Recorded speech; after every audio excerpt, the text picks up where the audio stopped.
Following the attack on the United States on 9/11, the U.S. government restructured its handling of investigating and managing immigration and related activity around the world.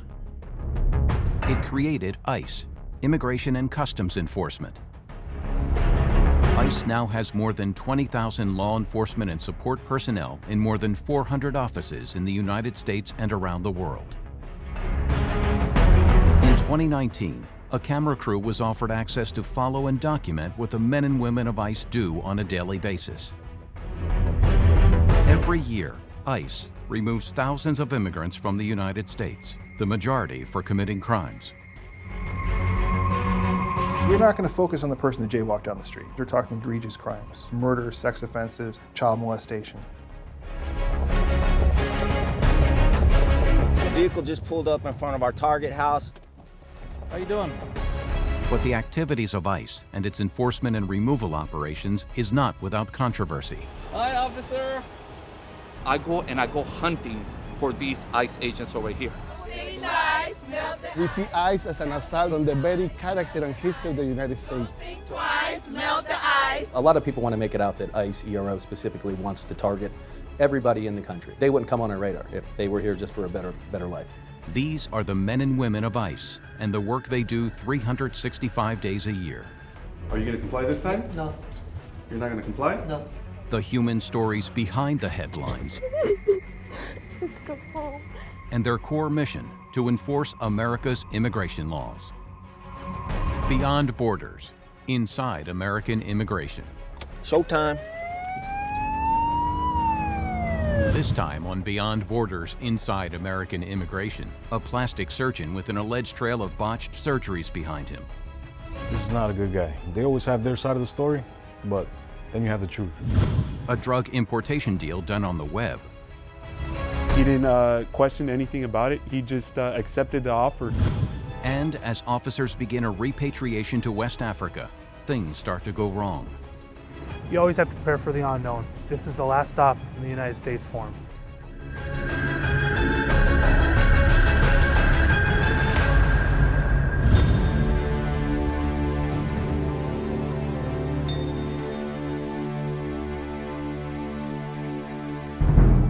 The ICE detention center at Chrome, west of Miami, processes hundreds of cases each month, from simple border crossings to major criminals and gang members from all over the world. This morning, officers are attending a briefing ahead of an operation against a man who has been masquerading as a plastic surgeon. Well, he's been known to defraud several people in his community to invest in his business, and in the sums of over $150,000 so far. So the target for tomorrow morning's operation is a Brazilian national, a self-proclaimed doctor. He allegedly has botched several procedures. One of the victims has come forward and placed a complaint. I can't believe he's still free and acting like a doctor. I pray to God every single day he have to pay for, because I cannot live like this anymore. The target is 42-year-old Elias de Oliveira Campos. He's a guy who works out, so be prepared that he could possibly put up a fight or something like that. In case he runs, we'll have an exterior perimeter. We have to bring in the Miami team. We'll bring him in. In case he breaks the first perimeter, then we'll have the second perimeter. When our subject steps out of the building, the goal is that the subject does not hit his car. We grab the subject, we search him, we cuff him, put him in the car, and we're gone. Clear and simple. This will be a shock to him, yes. Tomorrow morning will be a very shocking experience for him, yes.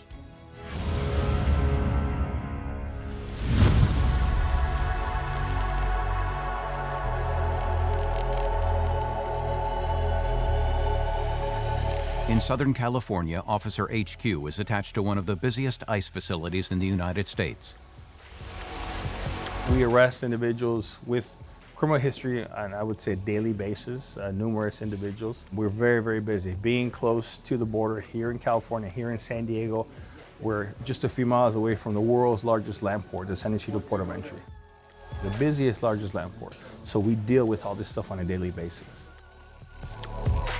Keep in mind, we're dealing with individuals, perhaps sometimes with mental disabilities, with heavy criminal history, violent criminal history, assault, weapons history, molestation, children, that sort of stuff. So it could be very dangerous, or it could be just a very easy arrest.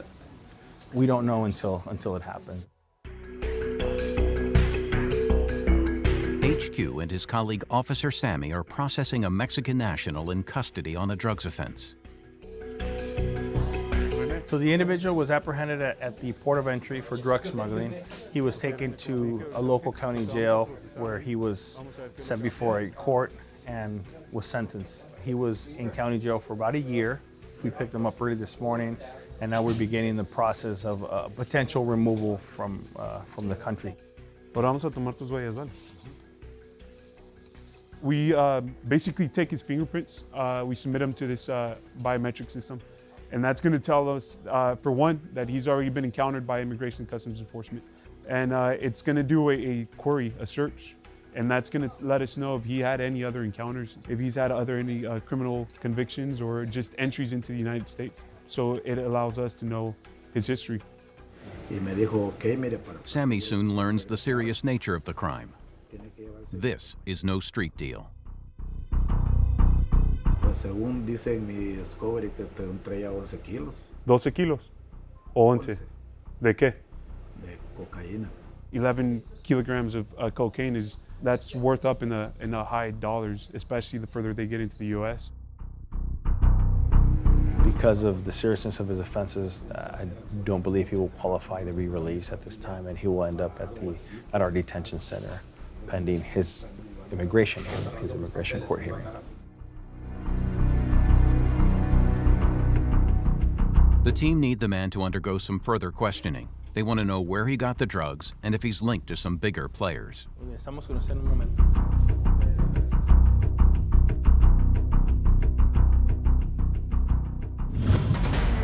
It's early morning in Florence, Arizona. The local Special Response, or SRT team, is being briefed about a flight. So we got an HRT this morning. We're doing a removal flight. Flight time's at 0730, so we got plenty of time, not anticipating any problems. Let's do it. The subjects of the removals have all exhausted their appeals against removal from the United States. All are criminals and are classified as high risk. So as these guys come out, we'll be grabbing them one by one, patting them down, and putting the top portion of the wrap on, leg shackles, and the handcuffs. And then we'll load them on the bus and on our way to Mesa Gateway.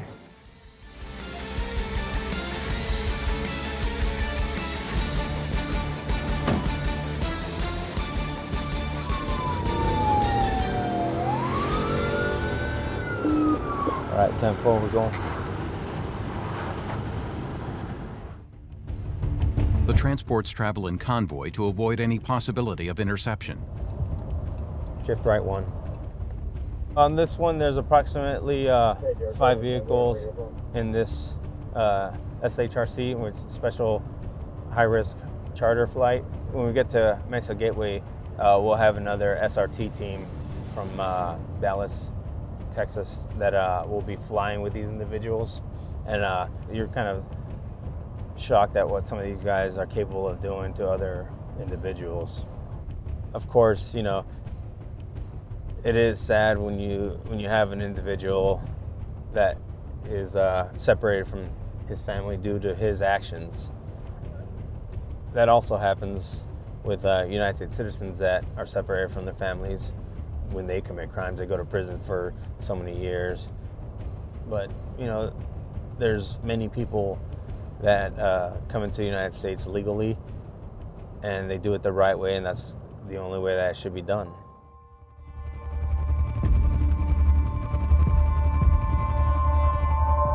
This morning we have 8 folks that are from either Gambia or the Ivory Coast.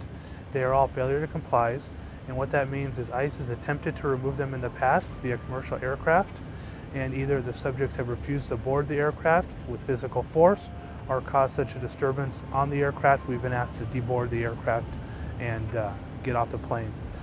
So ICE has taken the steps to charter an aircraft where we will put these individuals on and have ICE officers escort them back to their native countries. You always have to prepare for the unknown. These folks, again, have violent histories. This is the last stop in the United States for them. So you always have to be cautious of either gang members or family members that may try to do something to free them at the last moment. The plane is due to leave at 07:30. Within 24 hours, the men will have been repatriated to West Africa. But officers have just encountered a major problem.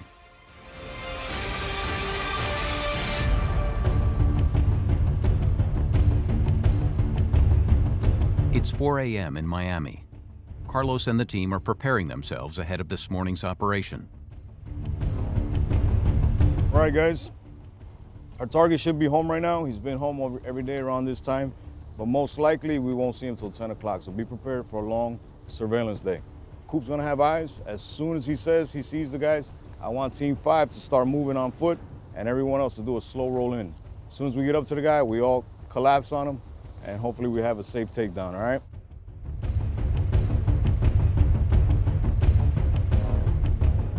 Waking up at 4 in the morning is a daily routine for me. It's not too many jobs where you could literally make a difference on a daily basis. You know, I get to wake up every morning and take criminals out of our community. For ICE officers, it's a short drive to the home of Elias de Oliveira Campos, the man who's been masquerading as a plastic surgeon. He's pretending to be a doctor, and he's going around putting silicone injections in people's faces, and this poor lady went to his clinic thinking that she is gonna get Botox injections, and now she has permanent disfigurement in her face, and she deals with pain, very bad pain on a daily basis.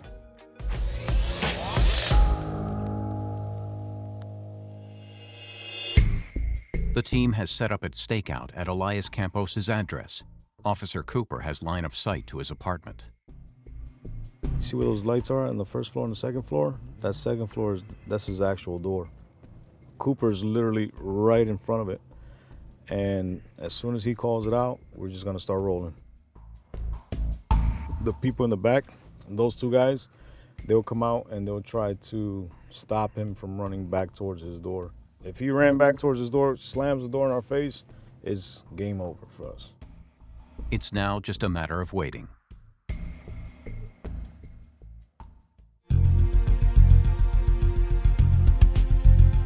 It's 7:15. A female has just left the apartment. His wife just left. I was expecting that. She typically goes to work around 7:30. You know, he's probably selling her a dream too. You got this handsome guy, drives around in a Mercedes. Who knows what he tells her? She probably believes he's a real doctor. 2 hours later, there's movement at the apartment. A man approaches the stairs shaking 2 cans. It appeared to be spray paint, and he is walking back upstairs to the subject door. That maintenance man was just allowed in, so that's a good thing, because at least we know there's someone inside, and we assume is our target. Yeah, we'll call it lucky, even though we've been out here 6 hours. Lucky would have been if he did it at 7:30. Officer Cooper has spotted the target at the apartment. He left the door open for a little while. We saw him at the door, but then he just shut the door, and I'm not sure what he's doing at this moment. The wait continues. Carlos is unsure if his target is going to appear at all. Tucson, Arizona. The target, a 21-year-old convicted human trafficker. Human trafficking is the trade of humans, most commonly for the purpose of forced labor, sexual slavery, or commercial sexual exploitation for the trafficker or their criminal associates. Government and NGO statistics indicate that the magnitude of forced labor surpasses that of forced prostitution in Mexico. Groups considered most vulnerable to human trafficking in Mexico include women, children, indigenous persons, and undocumented migrants. Mexican trafficking victims are also subjected to conditions of forced labor in domestic servitude, street begging, and undocumented construction work in both the United States and Mexico. The officer briefs the ICE team about possible escape routes the suspect could take if he sees them and flees. We're going to be making the entry to the main door. As you consent, we need to cover the back and the east side of the house because it's a short fence here. We don't want him jumping that fence and making an escape to this side over here. We all gonna be using comms on Volkswagen 4. If we have an emergency, we need to, at some point, go to a hospital. We're always gonna be going to Spanish University Medical Center at 1501 North Campbell Avenue in Tucson, Arizona. Officers can't take any chances when it comes to firepower. This is a pretty standard lockbox that we use for a sedan. This is a standard issue government M4 carbine rifle, 30-round magazine. This is actually a model that's made by FN, pretty good piece. It's got a light here, collapsible stock, aim point red dot sight right here, and then if that ever goes down, it's got what they call pop-up backup iron sights. This would be my my body armor. On my vest, I've also got 2 pairs of handcuffs here, a multi-tool, a flashlight, extra magazine for the pistol, my OC spray, and I keep an extra mag for my rifle right here. This is what I consider my enforcement vest or my running vest. I call it that because I keep it as lightweight as possible. And then underneath here, I keep my entry vest, and that is what I would use if I was going to be going into a hardened structure. And that's this one right here. As you can see, I've got more ammunition on this. It's a ton heavier, but if I had to be in a shootout or a firefight, I would much rather have this on. So you just have to kind of weigh your threats and weigh the possibilities of what you think might happen that day. And that's kind of how I choose what gear I'm gonna be wearing. For today's operation, this one's gonna stay in here. And I'm gonna go ahead and go with my lighter setup.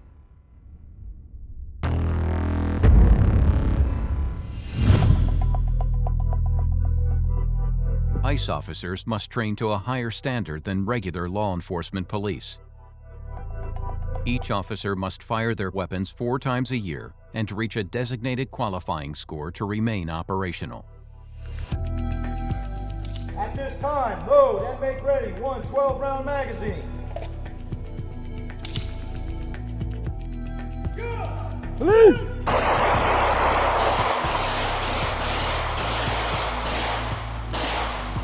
Today, so I'm doing my quarterly qualifications, scheduled every quarter, never missed. Come over here, we check in with the firearm instructors, supervisors.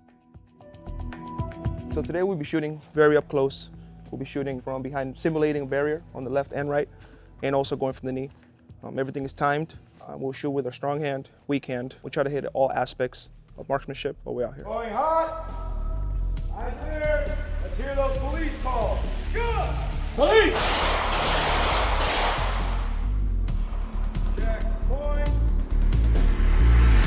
The perfect SRT operator not only is a good deportation officer within enforcement removal operations, but it's also a person that can understand what is needed inside the community and show that restraint, along with having the high skill and mentality to perform in a highly delicate situation. Anytime that there's a use of force and the special response teams are for that high level use of force, they need to know when to be able to do what they need to do and when not to. Approximately every 2 to 3 months, we put them on a special high-risk charter, which will be them traveling across the world for anywhere between 8 to 24 hours, where they have to sit and watch detainees on flights.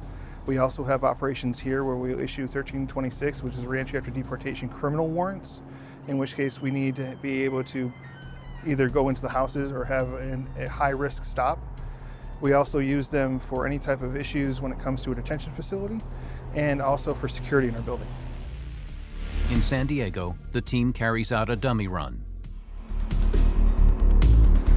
We're getting ready outside. They're lined up in the stack, as we call it. They can make the knock and announce, identify themselves as police at the door. Police report! Come to the door! That time has lapsed. Now they're gonna open the door with a proper tool.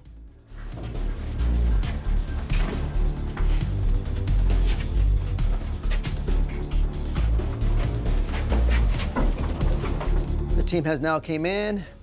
They're gonna pretty much scan the area and see what there is. in the immediate room that they're in now, as you see them right there, pretty much positioning themselves, identifying, who's got what, the closed door, the open door. Support 1, moving.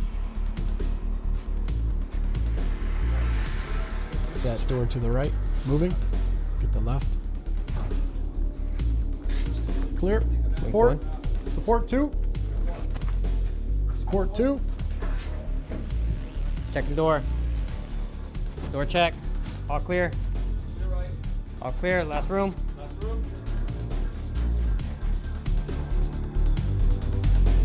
Doors are open. You need at least 2. Somebody go in with you. You can't go in by yourself. So that's why the third man was waiting outside the door, waiting for that support. So as you notice, that number 4 guy came in. He was able to go inside after that. All clear. Last room. Back in Tucson, Officer Peter is en route to pick up the human trafficker. And I'm gonna set up where he told me to, which is right behind the eye. So Ricky's gonna have the eye, and we're gonna pull surveillance until roughly 7 p.m. Turn right onto East Callejas Marbles, and the destination is on your left. Officer Peter describes the suspect as a coyote. A coyote, somebody that knows the path, knows the trails, and they get paid by the head, meaning by the individual body that they move, by the cartels, and to get people basically to what they call a loadout spot, which is where a vehicle will come and they'll get in. And then the dude will either get his own ride back or maybe just walk back and then get another load and keep on doing it. Apparently, it looks like this guy got caught at it. People see ICE at their door, they just won't open the door, period. And that went on for years with Telemundo and all these other networks and advocacy groups letting them know, hey, you don't have to answer the door, which I don't have a problem with because they don't. If it's an administrative warrant, you can arrest people on an administrative warrant all day as long as they're in public. But a man's home is his castle, as they say. And that is the most difficult place to get access to, which it should be. We are a country of laws. We have a Fourth Amendment. And that's another misconception a lot of people have. They think, well, this guy's an illegal alien. He doesn't have constitutional rights. That's absolutely not true. The Constitution covers anybody on this soil. It doesn't matter where you were born at. So, for people to think that is actually kind of misguided as well. And you have to keep all those things in mind when you're out here working. The activities of ICE and its enforcement and removal operations is not without controversy. Don't think twice, melt the ice. Don't think twice, melt the ice. ICE as an institution is very recent. Since only 2003 or so, we had this institution become really rogue, one of the most distrustful, one of the most duplicitous institutions in the American government. People are not always well informed on what we do. People sometimes think that we're out there just to go grab these people who are here illegally trying to make a better life for themselves and remove them, deport them, and we treat them in the worst possible ways. You see a lot of the quote-unquote bad that ICE does, which is, the perception people have, but people don't always see the good that we do too. Under Obama, there was some discretion where you're working at a food processing plant. Could we go through all this process? Yes, we probably could. Are you a priority? Do we want to separate you from your family? No. Since 2017, everyone is fair game. ICE in general, whether it be Homeland Security investigations or myself within enforcement removal operations, target for the criminal element within the United States. If you are the person that jumps the border and gets away from the Border Patrol and finds his life all well and good inside the United States, you probably will never have a contact with enforcement removal operations. I have gone to the border too, in El Paso and in Tucson. I've witnessed what they go through. There's no place to go. They have to leave their country. And we should be a little bit more humanitarian in the way we're treating them. It is illegal to come into the country, illegally, jumping the fence, violating your visa. That is what our job is meant for. But it is not something we go and attack every day.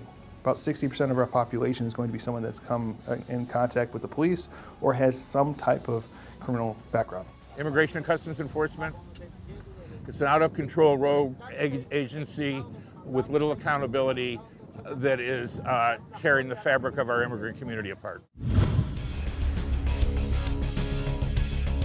In San Diego, officers HQ and Sammy are questioning the Mexican national who's in custody on drug smuggling offenses.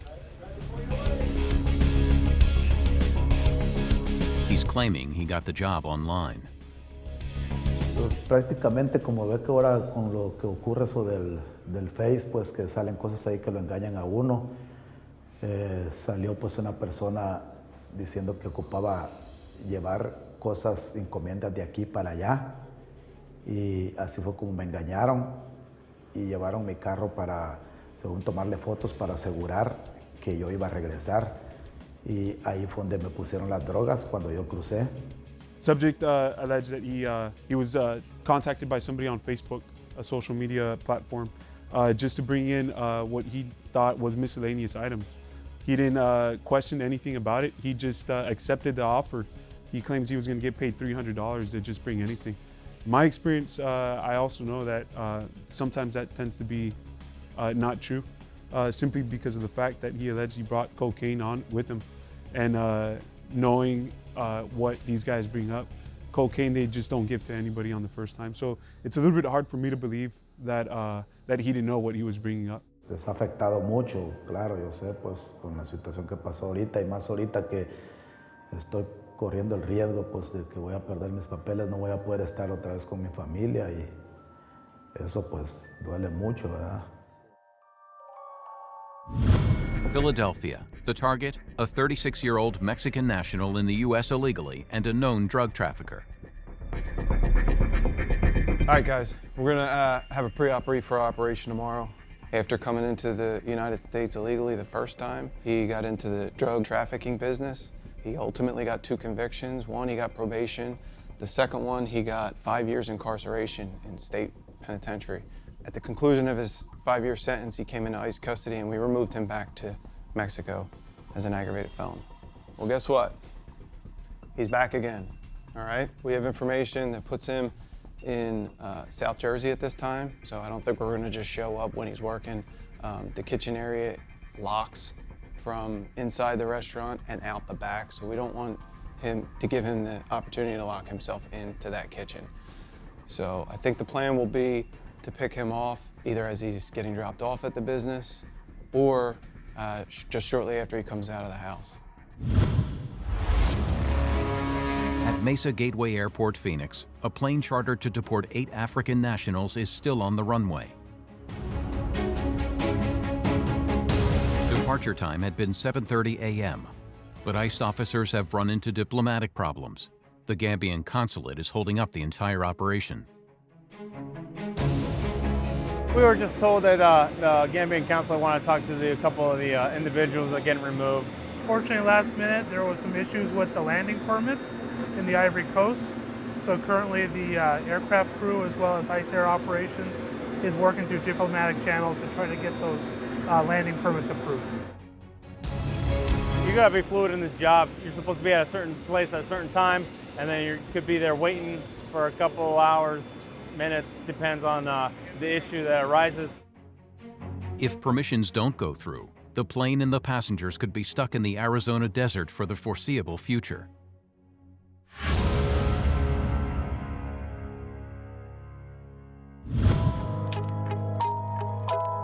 In Miami, the stakeout for the phony plastic surgeon is now over 6 hours old. Subject opened the sliding glass door, took a look out.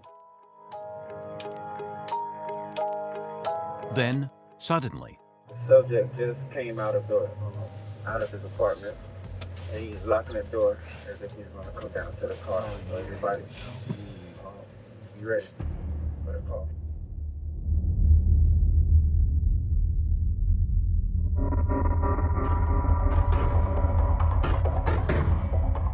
All right, out of job, move in.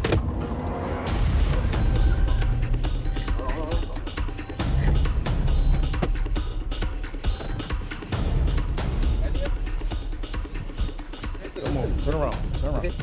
Just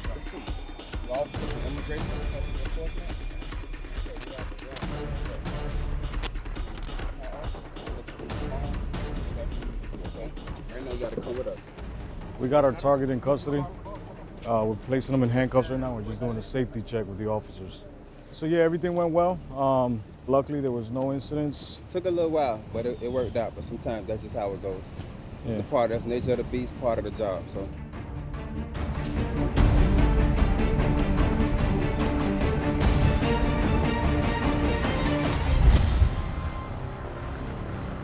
Otay Mesa Detention Center, San Diego.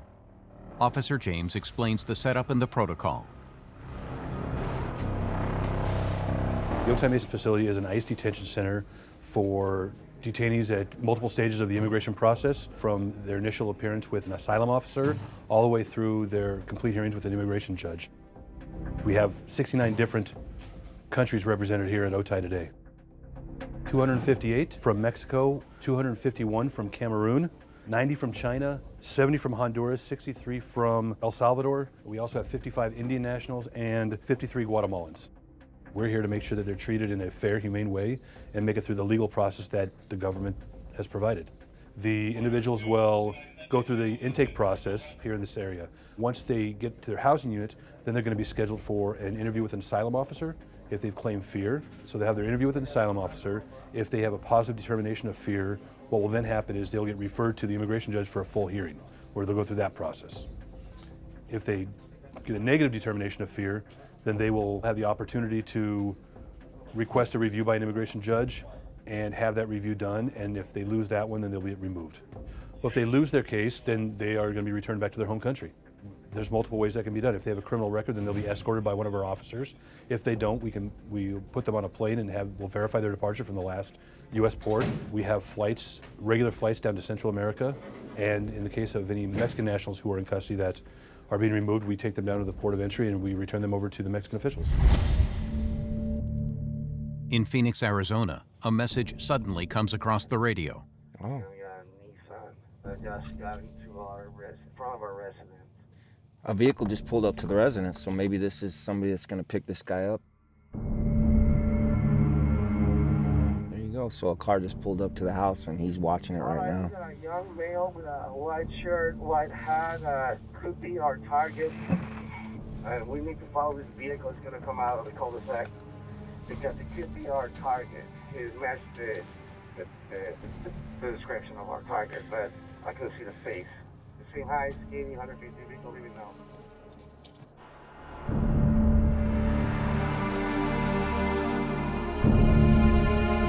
The pursuit is on. So we're gonna go ahead and try to get a positive ID. And if this is the target, we'll go ahead and conduct a traffic stop and hopefully, okay, they're gonna go ahead and make the stop coming up here. The signal to move in on the suspect is given. Keep your hands where I can see him. Step out, step out. Okay, so we just conducted a vehicle stop. It turned out the passenger of this vehicle was our target that we were looking for. We placed him in restraints, searched him for weapons or hard objects, and now he's being transported to our holding facility, and he'll be processed from there.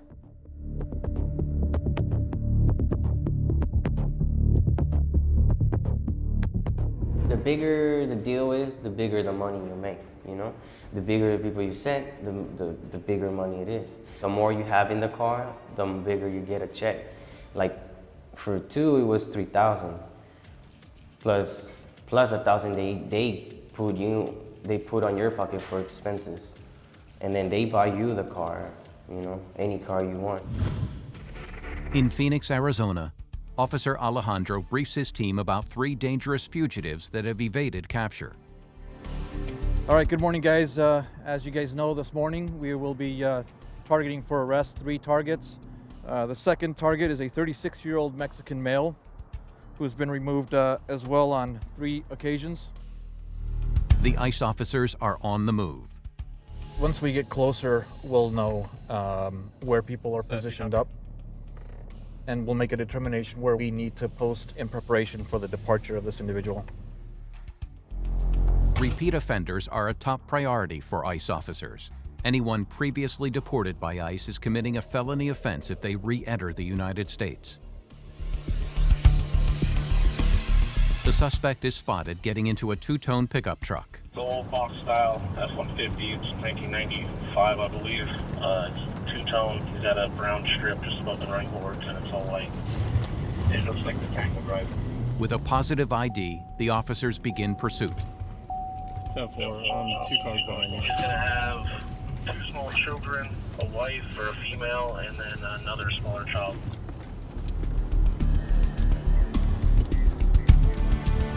We'll be reinstating his previous removal. There's a criminal implication in this case because he is unlawfully re-entered after having been previously deported, and that is a felony offense. What we'll do is present the case criminally through the United States Attorney's Office in Federal District Court and seek a conviction under 1326, illegal re-entry after deportation.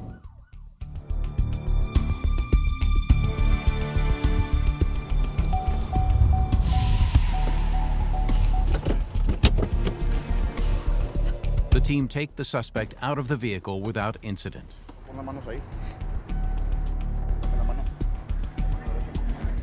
Buenos días, señora. Somos oficiales de migración, ¿ok?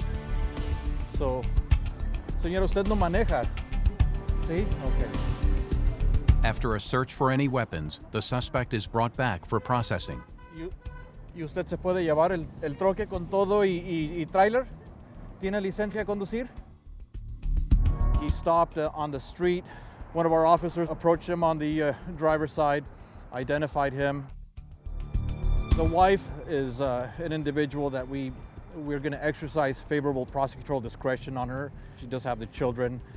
The children were probably en route to school, so we're going to allow that the wife to continue on her way with the children.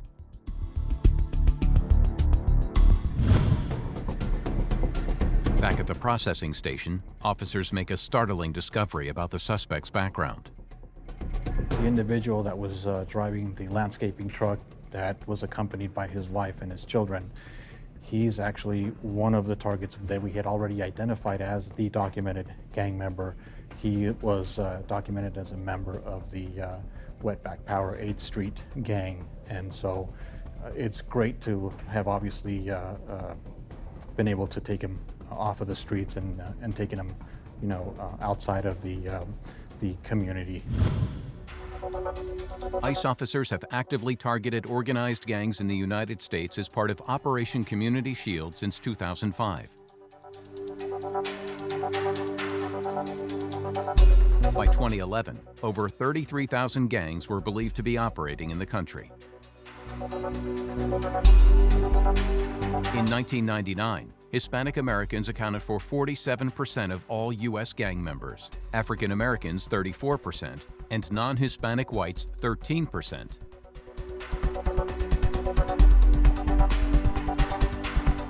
Many street gangs actively recruit among illegal immigrants.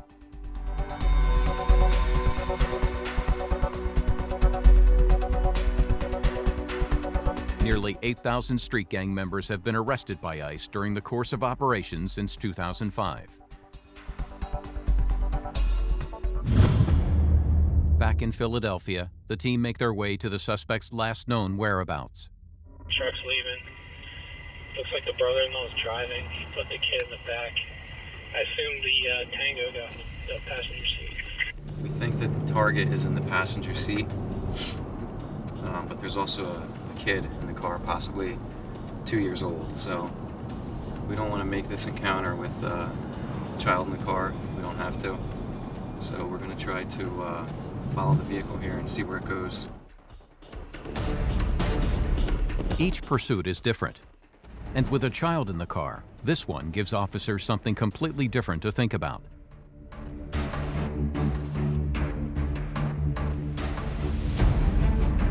Officers need to exercise extreme care.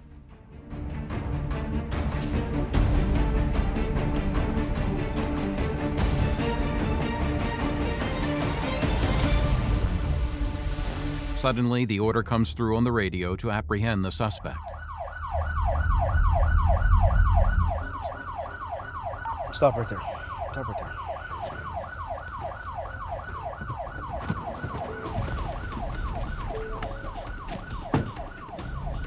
Please, let me see your hands. Keep your hands up. Keep your hands Open up. the door. Don't move. Right I now. know you got a baby in the car, okay? Put your hands back. Get your hands back. Up here. Please, squeeze my baby. The car and park. Don't move, all right? Okay. You understand what's going on? All we're worried about is your daughter, okay? That's all we're worried about right now. That's all I'm worried about. Do you have any guns, drugs, or anything in the vehicle? No? Okay. Do you have permission to be in the United States? Okay. But you've never been arrested before, right? All right. Now Officer Bryan must make another snap decision to detain the driver of the vehicle or let them go on their way. The driver of the vehicle, he is also unlawfully in the United States. We're taking his information so that we can put it in our report. He has a young daughter in the vehicle, so we're not going to take any action on him. We're going to continue to process the individual here. In a second, we're going to Mirandize him because there will be a criminal prosecution. And once we can get this wrapped up, we're going to get out of here as quickly as we can.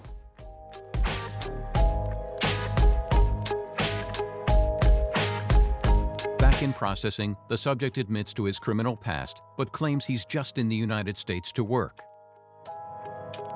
Fui un criminal, a lo mejor en su momento fui una persona que no querían aquí, pero yo creo que si yo estuviera haciendo las cosas mal, tienen derecho a sacarme, pero yo no las estoy haciendo mal. Y las 2 veces han ido a sacarme de mi trabajo. When asked what he will do when he gets deported, he says he'll come straight back again, but this time it will be different. Mire, yo le voy a decir una cosa, el día que yo quiero entro aquí y sin que ellos en la frontera no me hallan. Aquí a lo mejor cometí unos errores que ellos dieron conmigo. Officer Bryan reflects on his decision to apprehend the suspect today. All law enforcement officers are cognizant of minors, and whenever we can make an arrest without minors present, obviously we try to do that. Today it didn't work out that way, but we did everything we could to keep the minor safe and the minor's father there with the minor to handle the situation. He too is unlawfully in the country, and we're going to process his information, but arresting him was not the right call today because he's got to be there to take care of his child.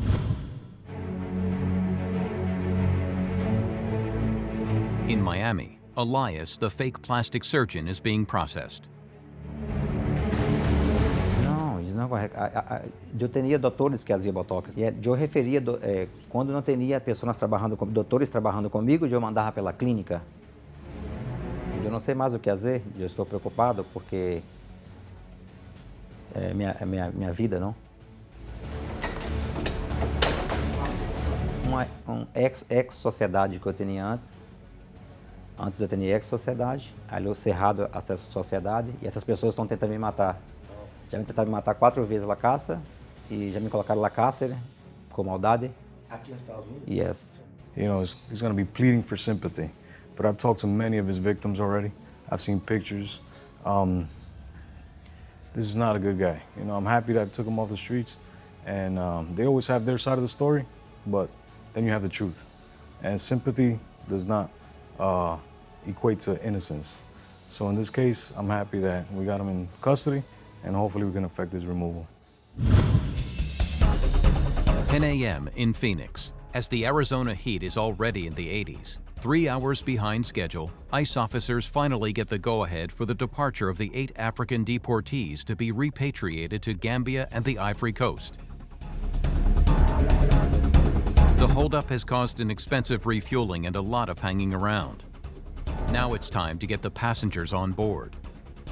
We're going to drive the van over to the aircraft, and then we're going to unload them one by one. Another individual is going to confirm the identity of each person by name and A number and photo ID, and then we'll board them on the plane and so on with the next person. But there's another problem. One of the passengers is refusing to get on the plane.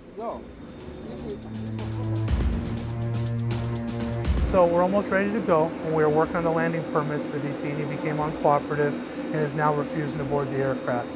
He is claiming he cannot go back to Gambia because he wants a second chance and he doesn't have any money to start over there, and is making threats that he will not go back to Gambia and he will resist all efforts with physical violence. And staff are behind me now speaking with him, attempting to de-escalate the situation. Tell you, go back to my property. Tell you what we're going to do. We're just going to relax right now. We're going to have a seat and just chill out, okay? The man, who has a significant criminal history, has exhausted all of his legal appeals in an attempt to remain in the U.S. If we can't talk him off the ledge here, staff will use the least amount of force necessary to get him on the aircraft, secure him to the aircraft, and make sure that he's safe.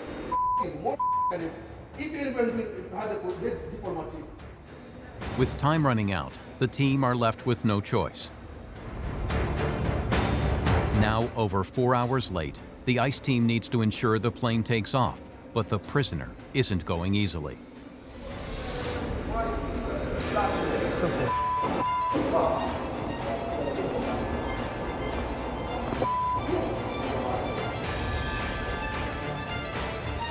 Despite all the ruckus, the flight's still carrying on with this mission, and we're going to repatriate these folks to their native countries.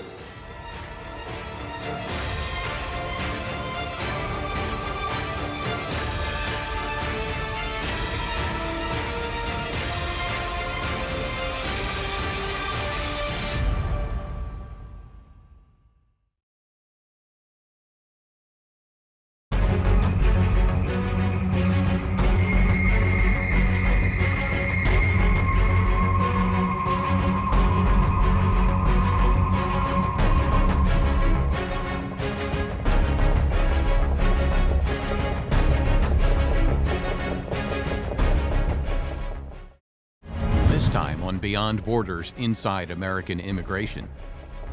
A Cuban national with a criminal past appears on a repatriation list. We make recommendations and nominations to the Cuban government that have extreme criminal histories. Officers take down an illegal immigrant with a history of domestic violence. A lot of work went into this arrest, a lot of man hours. And officers arrest a sexual predator. Any crime against a child, especially sexual in nature, is a heinous crime.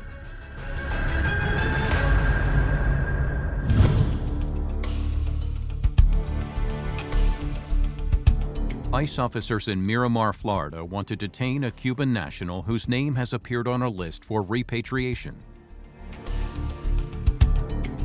Today we have a Cuban national reporting today. He normally reports yearly. The subject reporting today is an extensive criminal history: burglary, marijuana trafficking, cocaine trafficking. He came during the Mariel time period, so between April 1980 to October 1980 is when they did the Mariel boat lift. Following a sharp downturn in the Cuban economy in 1980, a mass emigration of Cubans to the United States took place. Fidel Castro announced that Cubans could leave for America if they so wished, and it was arranged for them to travel via boat from the Mariel Harbor in Cuba to Florida. As such, this became known as the Mariel Boat Lift. Between the 15th of April and the 31st of October 1980, around 125,000 Cubans had emigrated to Florida by boat before the Mariel Boat Lift was ended mutually by the American and Cuban governments. But many among those emigrating had been released from jails and had extensive criminal histories. Now, ICE is working to repatriate these criminals back to Cuba. We have now a repatriation list. We make recommendations and nominations to the Cuban government for certain individuals that have extreme criminal histories. The government of Cuba then reviews those requests and approve or disapprove. If they approve, then when those individuals come to report and they are on that list, they're taken into custody. They're sent to Chrome, to the detention center, and are processed to be repatriated back to Cuba.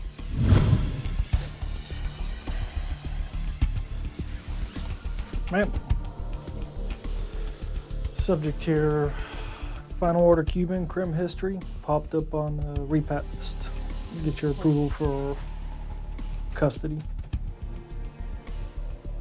Looks good. Good? Let me know if you need help with anything. Yes, ma'am. Thank you. Right now, we're going to talk to him, make sure there's no medical issues that would hinder him being detained. We'll take him back, arrest him, process him, and he'll be transported to Crum Detention Center. His last report date, we asked him to bring in medical documentation, so he may know something's up, but most likely he just thinks it's a regular report date and we're just checking up on his health.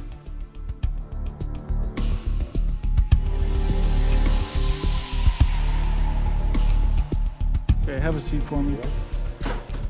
Right now, bad news. We're gonna be taking you into custody today, okay? Why, I don't have any problem before. No, I know. Your name came up on the Mariel repatriation list for Cuba. So in order for us to nominate you to the government of Cuba, we have to take you into custody. The faster we get this done, the faster we can get you down there and they can get the paperwork taken care of, and we'll go from there, okay? If you can stand up for me. Put your hands on the wall over here. Nothing else in your pockets? Put your hands on the wall for me. Put your left hand behind your back.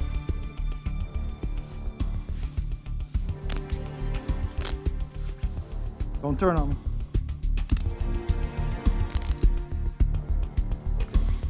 Right this way.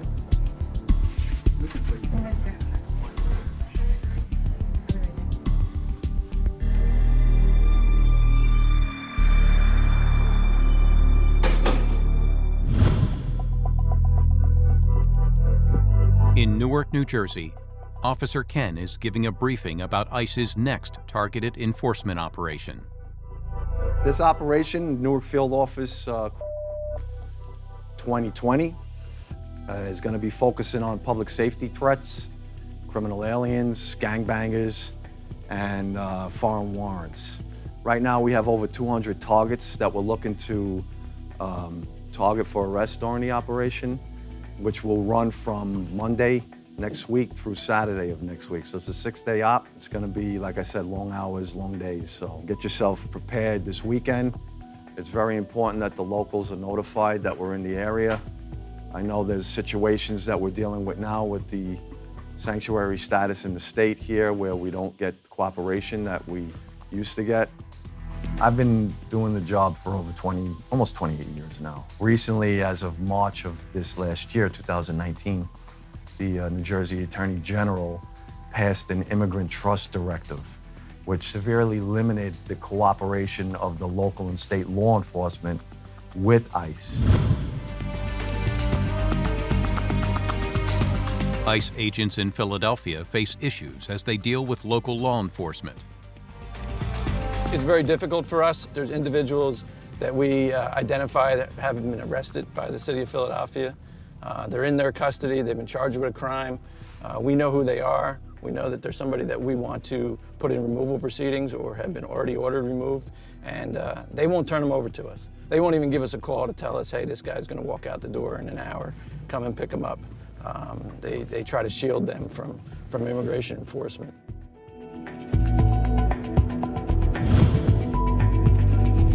Broadly speaking, a sanctuary city provides a safe haven for immigrants by setting limits on how far state or local law enforcement will go to cooperate with federal immigration authorities.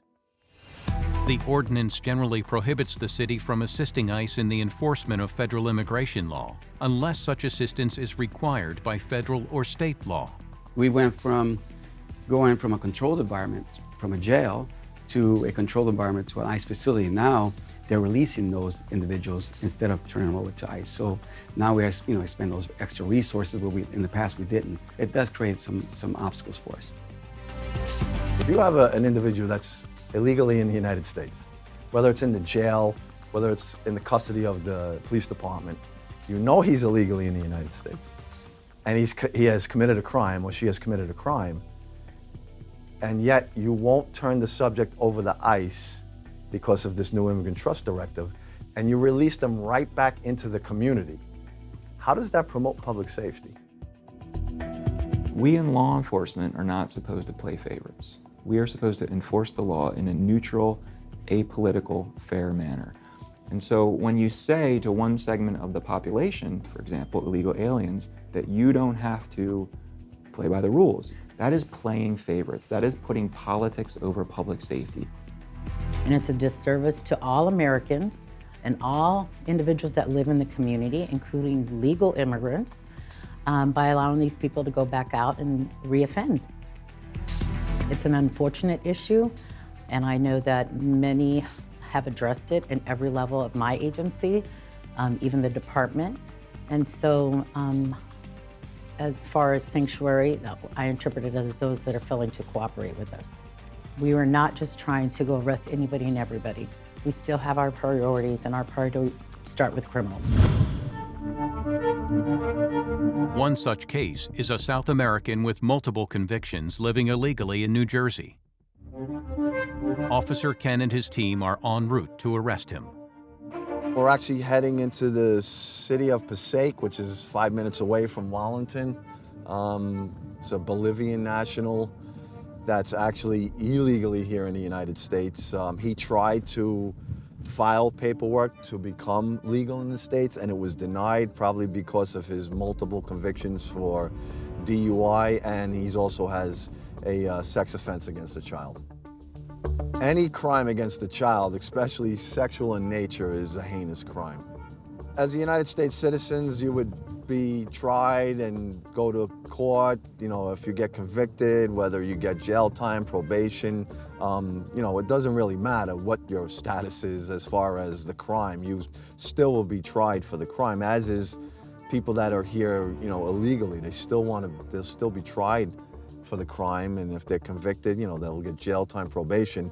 We just want to make sure we get them back into our custody when they're finished with the crime. The problem is, if they're not going to the jails and the state prisons, we really won't get them back into our custody if they're only getting probation, because probation doesn't work with us and let us know. What we're going to do is, because as you can see, we're on a main avenue here with a lot of traffic. You're going to have a lot of buses, you have a lot of people standing on bus stops, you're going to have the kids going to school. So we need to you know, try and get in and get out of this area as soon as possible. But a problem arises when staking out the suspect's house. There is no indication of which apartment he lives in. I did a walk-up early in the morning to check the mailboxes, and I didn't see any names. There's like 6 doorbells, but 4 mailboxes. There has been no movement at the front door. All the movement has been going around the right side of the building. In a house this big, you're trying to find someone, and you know, if you hit a family member, they might not want to give it up, or a friend, they might say no, or even if you get him sometimes, if they don't open the door without a criminal warrant, we can't get into the house or take the door at that point.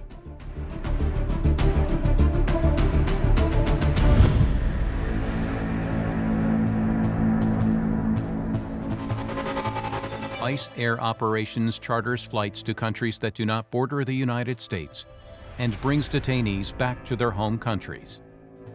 It also moves detainees to other detention facilities in the United States whenever they reach maximum capacity.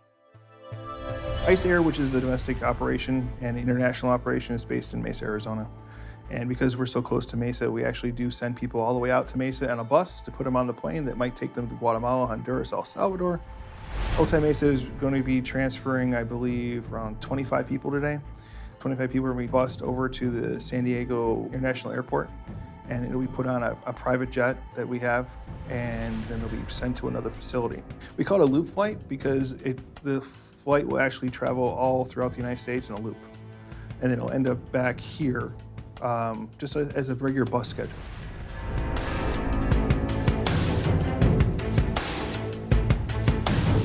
So what we're doing right now is we're moving detainees from San Diego, and we're going to move them to another facility where they're staged for international flights back to their home country, whichever country that may be. Almost all of these people have been through their whole process, seen the judge, and gotten orders of removal from a judge. So yes, most of them are at the end of their road, and they're just on their way home.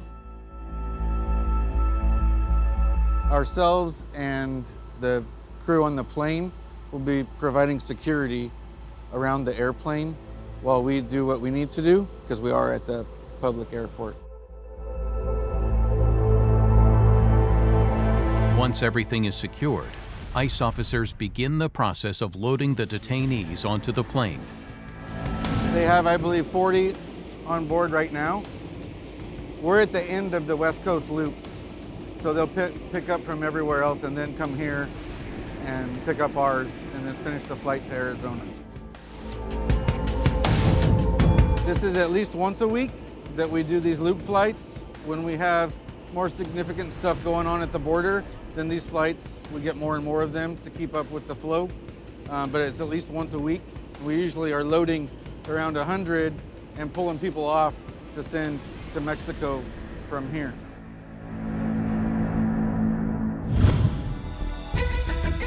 But the officers encounter a problem.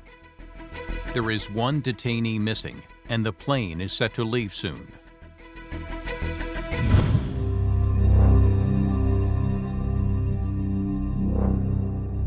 A Cuban national in the holding area has been taken into custody.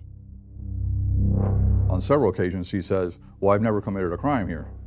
And by the third time, he said, I don't understand, I've never committed a crime here. We, of course, had his background, and he had been incarcerated for cocaine and for heroin.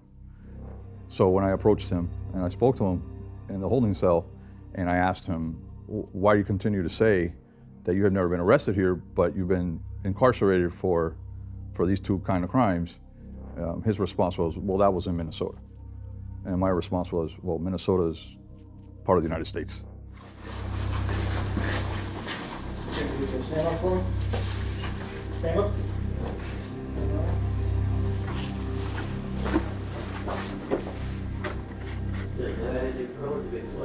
In 1981, I get out of immigration, you know. I don't have any problem, big problem before, after that, you know. I think I moved to Minnesota in 1992. I come back for 5 years to go.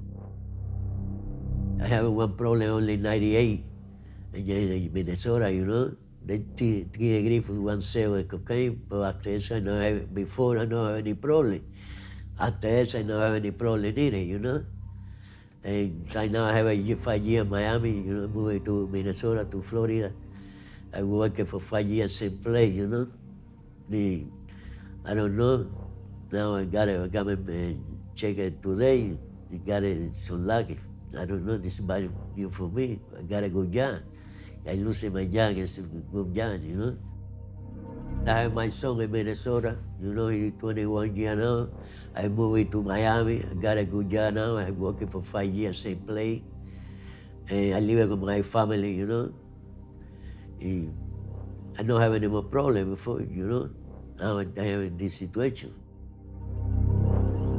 He will now be moved to Chrome Detention Center for processing.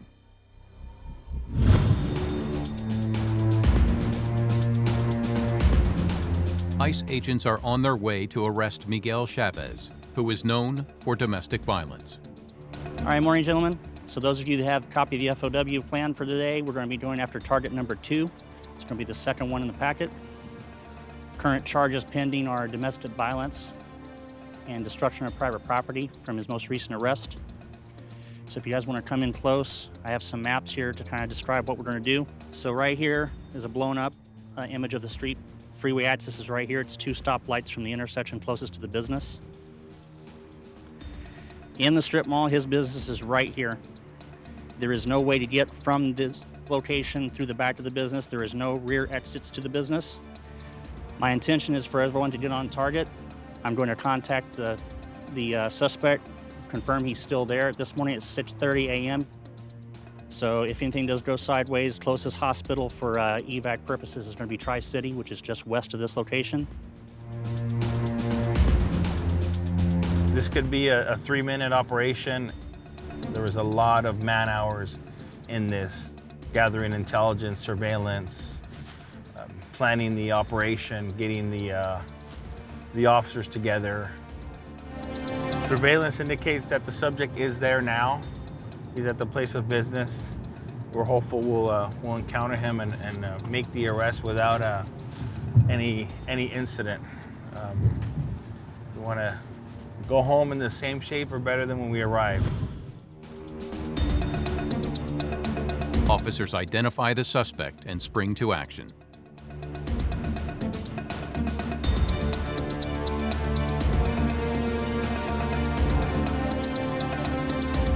How you guys doing today?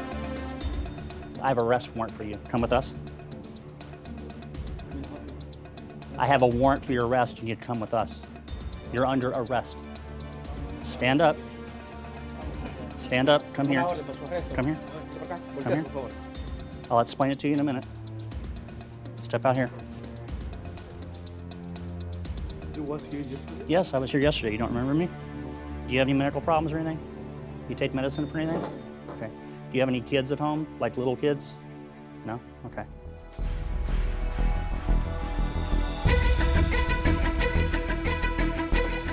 Okay. So where were you? What part of Mexico were you born in? Oaxaca? Okay, be careful. No incident. The subject did not resist, didn't put up a fight, which is great.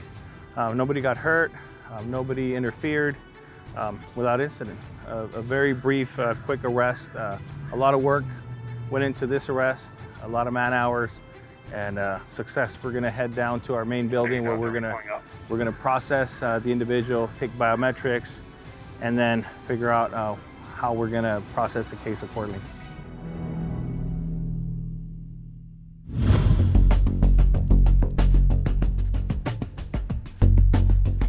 Officer Alejandro is meeting with other agents that have just arrested a New Zealand national. Our target came out of the residence, and the officers that were posted up at that residence effected the arrest. So we're headed up there right now to try to catch up with them. The two deportation officers are just asking him some very basic questions. He's saying that he's previously been encountered by immigration authorities and that somehow determined that he was okay to be in the United States. But we know for a fact that that's not the case. This individual was observed driving under the influence. There was a witness that provided an account or a statement, if you will, that he was veering off several lanes to include a bike lane. And this was a concerned citizen that contacted the police department. The police department responded. They eventually came to a bank, and by that time he was crouched on his vehicle, passed out. He was so intoxicated, and so that's what led to the DUI.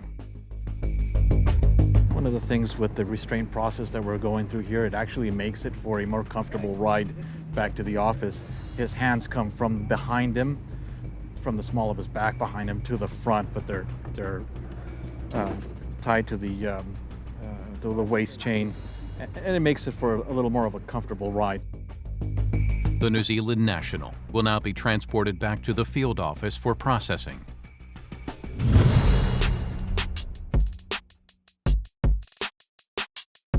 ICE has an all-female housing unit for detainees. This is our female housing unit. It is for our low-level females. It's a dorm-style setup where they have open pods with 8 bunks per pod. They're allowed to sit in the common area, watch TV. They have a microwave here. They have recreation outside. They also have kiosks here where they can purchase commissary items. We provide all their basic sanitary needs.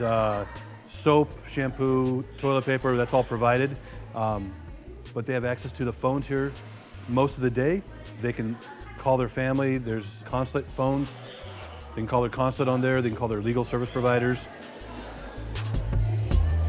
It's an immigration detention facility. I mean, there's a different standard because everything here is an administrative or a civil action. It's not a criminal violation that they're here for. They have a lot more freedoms than prisoners do. I mean, the open bay concept is something that's completely different than you'll see in any county jail or federal prison. They're usually on their best behavior while they're here. They don't want to do anything out of the ordinary to jeopardize their case, because anything that they could do here could be used in immigration court against them. So this is the rec area. The performance-based national detention standards, they have up to 4 hours a day for recreation, but the back area is generally open for about 8 or 9 hours a day. So they have access to this area pretty much all during daylight hours. They're here waiting for their turn to speak to an asylum officer, wait for their time to see the judge, waiting for their family to provide information so they can be paroled out if they're eligible for a parole. If they're allowed to be released, they're waiting for that time to come.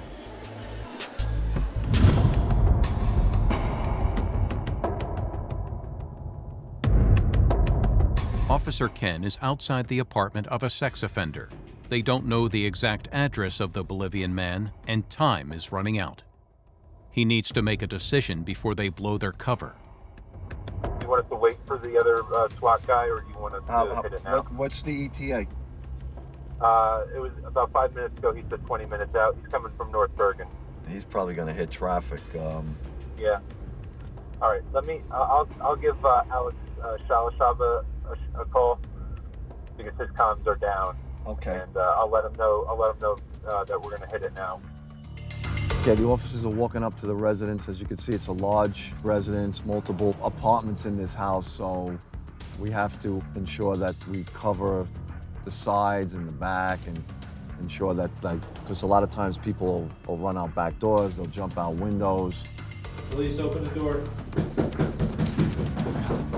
What's your name? Juan Carlos Melendres. What's the date of birth? 12/4/68. Yeah, that's right. Okay, all right. We have a warrant for your arrest warrant. Well, let's do for what? All right. Yeah, who's paying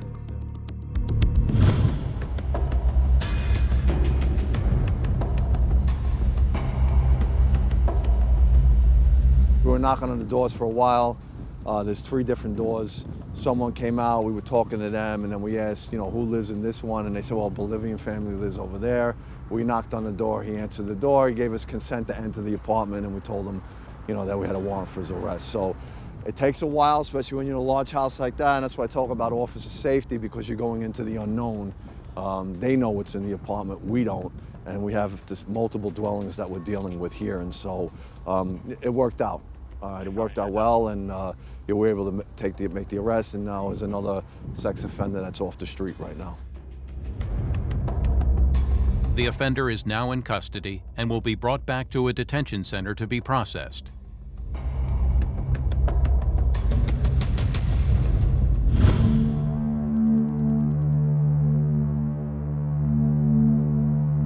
A New Zealand national who is in the U.S. without a visa and has been charged with a DUI is back in the field office for processing.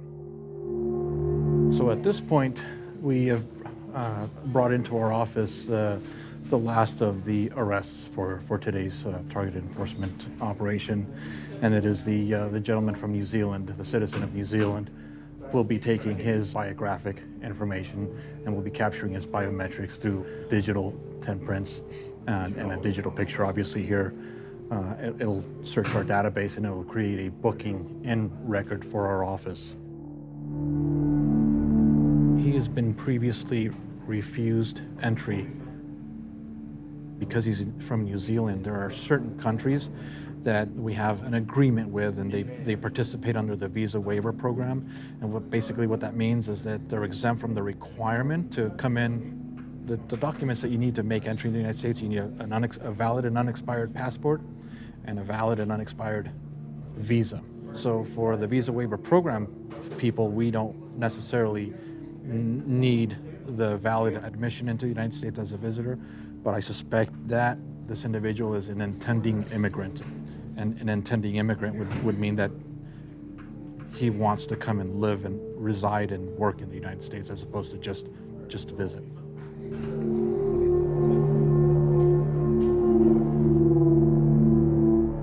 They do not have any record of me re-entering, and I do have that's the only way I would have come in here, So they refused my re-entry in 2013 after I was out of the country for a week, and I was told that I could re-enter, and that was wrong. So I turned around and went back to New Zealand.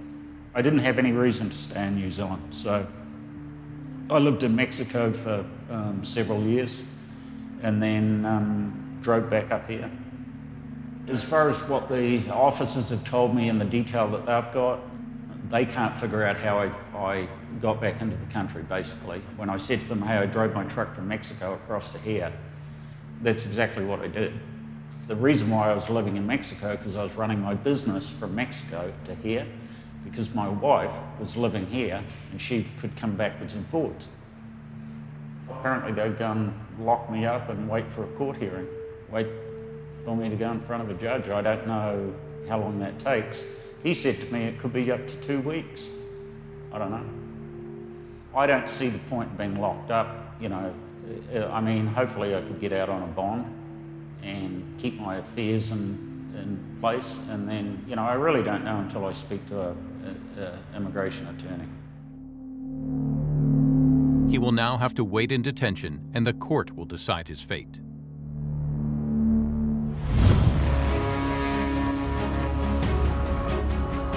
Back at ICE Air, officers were missing the final detainee to board the plane, and it is set to be leaving soon.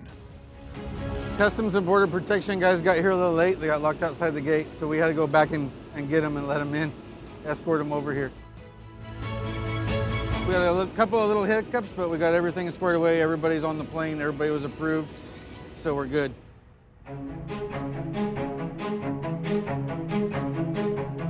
With everyone now on board, the ICE team head back to base.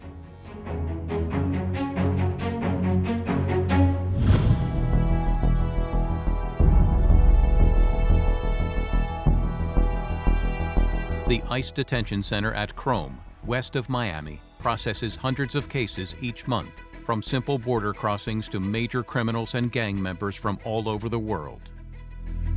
We live in Miami, so it's a pretty cultural city where we have a lot of Cuban nationals, Haitian nationals, Dominicans, Brazilians, Mexicans, and a lot of the Central American countries due to the recent border surges, so Guatemalans, Nicaraguans, and Hondurans. Chrome has the capacity of holding 581 detainees. We only hold male detainees and all classification levels, meaning low, medium, or high, depending on the severity of the criminality of the individual coming into custody. The way that we're able to easily identify without having to go each individual criminal history, we separate them into blues, oranges, and reds.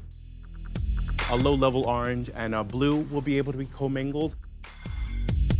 Blue classification is our low-level detainees, and those normally are the no DLs, the driving without a license. Also, they could be DUI, depending on if there was any injury to any of the parties involved. And then there's those individuals that just got apprehended by being here illegally. But then once we get to higher level, the orange and reds primarily are together. High level could be any crime that involves some sort of violence. It could be a crime of some sort of sexual assault in nature, a high-level crime that required a lot of time to be served in the prison system. So now they've come into our custody, and depending on what our risk classification assessment gauges them by is how we're able to determine where they're going to be housed. And at the highest level, many of the detainees are affiliated with gangs. We try to identify any sort of tattoos or any markings that they may have that could indicate that they're a member to a gang or of some sort. It's definitively something that we deal with all the time. A lot of times you'll see that certain countries may not get along in a sense, so you may have those rivalries that if you're not paying attention in the detention environment could definitely flare up and then increase the level of disturbances or issues where individuals may actually get hurt, whether that be the detainees or the guards or the officers that are working in the facility.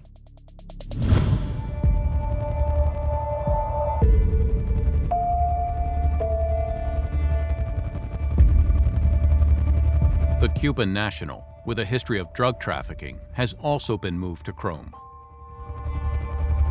It's bad, you know. I have my family, my son here, my family, my life here. I'm living here for 39 years, you know. I got a good job. I don't want to go back. I'm working for a lot of years. I pay my taxes for a lot of years. Now she come back even what's up? What happened? I don't receive anything. You know, I lose everything. This terrible. I live with my family. This family received me in 1980. I lived together for a couple of years. I moved to 92 to Minnesota. Now I separate my wife. I have my son. He's 15 years old. He want to move on the mine. I moved to Florida. He now waits for a decision on his deportation.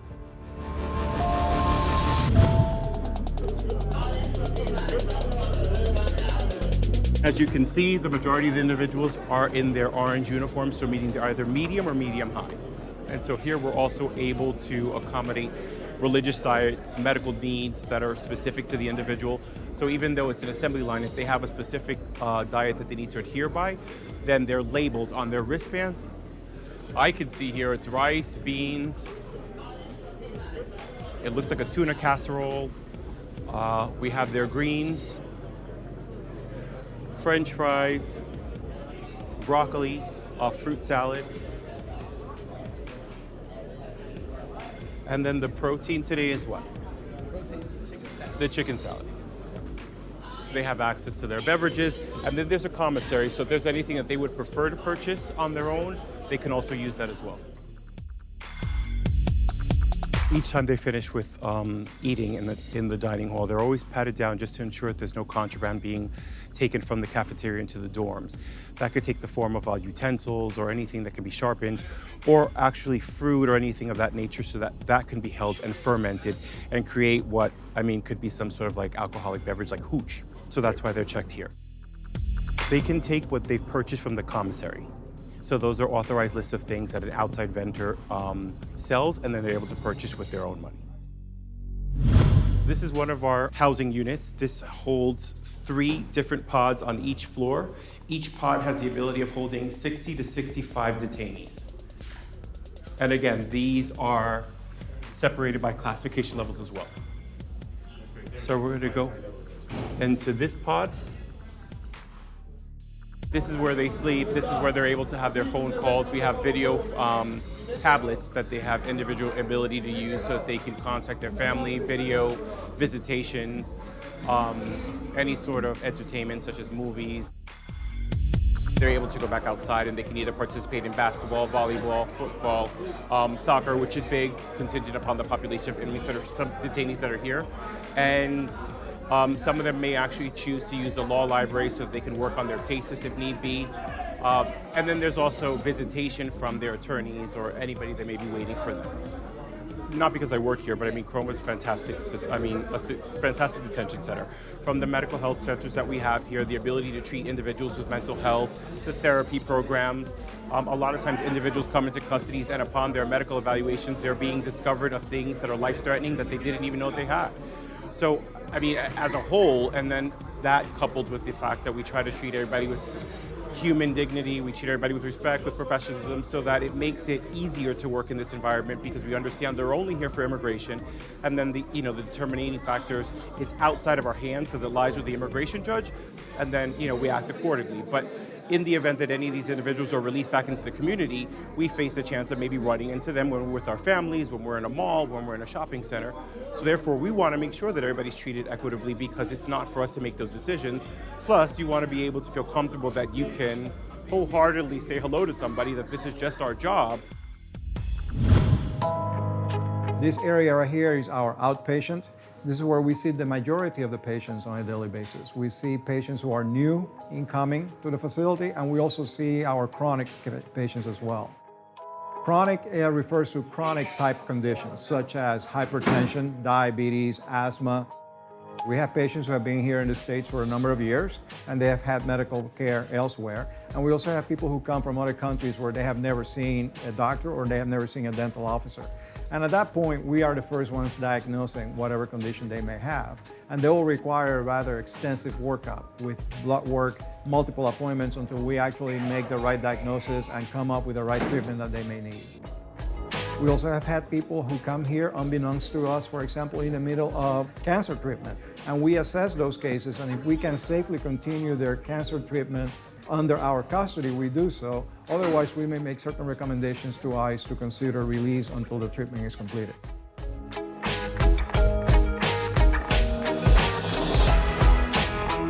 This is where we have our negative pressure or isolation rooms. We have 6 of them, 3 on each side. And these are the ones that we use for anybody who may be suspected of having tuberculosis or may have some sort of condition that needs to be isolated. Over in this area, This is a recreation area. Our detainees, they have the right to recreation even if they are in this infirmary or inpatient setting. So we have an indoor recreation area as well as a small patio outside that they can go and get some fresh air and get some sun rays if they want.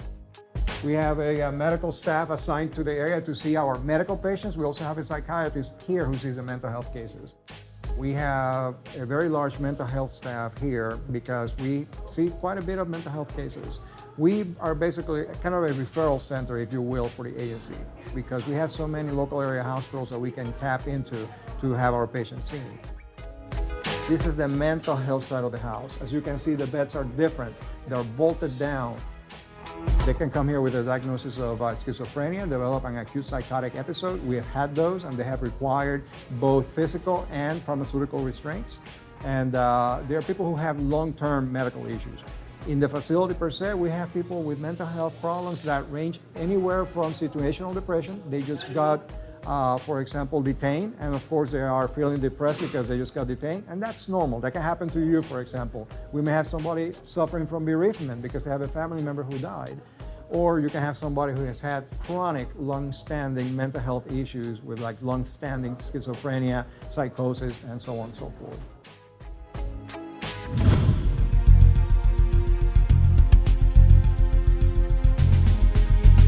An illegal immigrant from Haiti has been brought in by Officer Evan and is facing detention in a possible extradition. I've had an open investigation on an individual who's from Haiti. Person is here illegally, got arrested for several felony charges, so I went ahead and picked him up this morning. We did surveillance on his residence, and we also knew that he had where he was going to be today, so we went ahead and got him, brought him in for processing. After reviewing his case and speaking to him, I realized that maybe he's not the best candidate for detention, so we're going to use a little prosecutorial discretion and release him on alternative to detention instead of taking him into custody. He entered the country when he was about 2 years old. Looks like he's working. Doesn't look like a bad kid to me. I've arrested plenty of people throughout my career, so I have a pretty good judgment on character. He's 20, he's trying to figure out life. He made some poor judgment decisions, pretty serious charges. But I grew up in a neighborhood just like his, so I can understand some of the things that he's saying, and I just felt that giving him a chance right now would be the best option for him. Officer Evan will need to get clearance to give the 20-year-old a chance to avoid going to a detention center. Hey, what's up? What's up, Ricky? How you doing, man?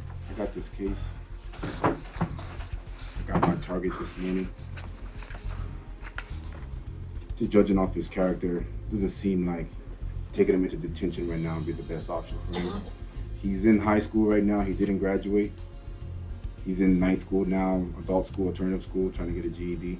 Okay. Looks like he's, he got a little part-time job helping his mom. He's an adult. He got arrested for 2 felonies, but I just feel like if we cut him a break, that'll be the best option for him right now. Okay. Instead of just taking him into the detention and doing all that. All right, so ATD? Yeah, if you're cool with that. We just put him an ankle bracelet and we'll call Cynthia in and get her real quick, so hold on a second.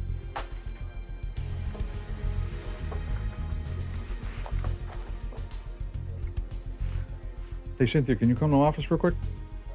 All right, thanks. All right, just let her know all the specifics and we'll let her make the call. Hey. Hey, what do you guys have? Well, yeah, I just arrested somebody this morning, my target. He has 2 felony arrests, but he came when he was 2 years old. I just spoke to Ricky about it. I just feel like after speaking to him, he's 20 years old now. It looks like he used poor judgment this one time. If we cut him a break, we disagreed that maybe Incoman would be better than putting him into detention. Because he's, just starting out his life, just trying to give him a chance, I guess, instead of just put him into detention. You know how that works, so. Okay. So it's just an arrest, he has no convictions yet? He hasn't been convicted. He pending court still. Again, 2 felony charges, 2 pretty egregious felony charges, but he hasn't been convicted. I heard his story. I spoke to him for a while. It looks like it's a one-time thing where he just used poor judgment. And again, he hasn't been convicted. He's Yeah, 20 years old. I'm good with ATD. Just give me his information and we'll get him started. We'll put the GPS on him, and we'll get him all the information. All right, Great. Thanks. That is a benefit, a major benefit, rather than going to the detention. So right now, he will have to be monitored with that 24/7 for a certain amount of time. If he displays good behavior and that he can be compliant to the rules, they'll eventually remove it. And all he has to do is continue to go to court and do not get in trouble again. If he gets arrested again, automatic detention. I told him, you're getting a break. I actually gave him a speech as if I'm his older brother. You need to stop taking life so lightly. Take things more serious. Take responsibility of your actions. Stop blaming other things and other people for what you're doing. This is the GPS unit we're going to place on our subject today. After this, we'll be monitoring every move he makes. He'll be able to go back into the community, back into his family, and attend his court hearings, and then coming to office visits with our contractor. Contractor would do home visits, and we'll take it from there. Hello, I'm Officer. I'm going to be placing the GPS on your ankle today, okay?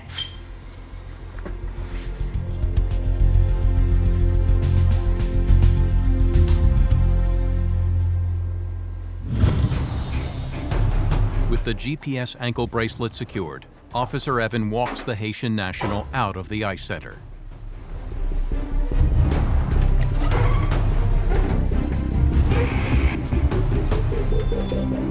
I see him as like a younger, even though he's 20, I just see him as like a teenager. So I'm trying to give him some direction and also let him know that the service is giving him a huge break right now.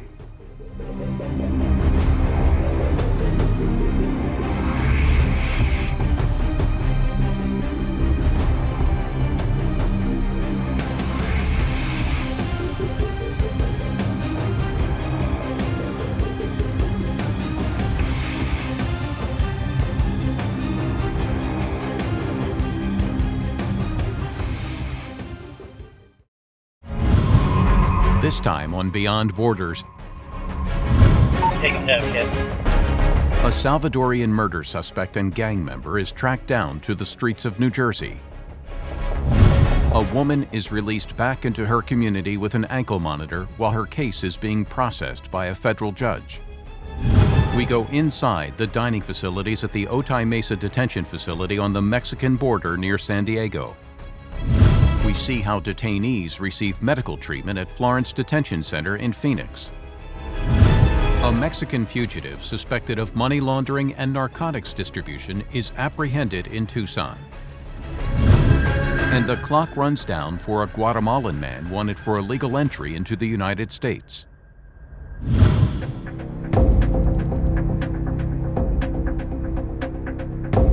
ICE officer Ken and his team are conducting an early morning operation in New Jersey. Right now it's 5 o'clock. We just left Newark. We're heading towards Woodbridge, New Jersey, traveling down the New Jersey Turnpike. We're looking to arrest a El Salvadorian national, a known MS-13 gang member that has multiple arrests for domestic violence and assault that's illegally here in the United States.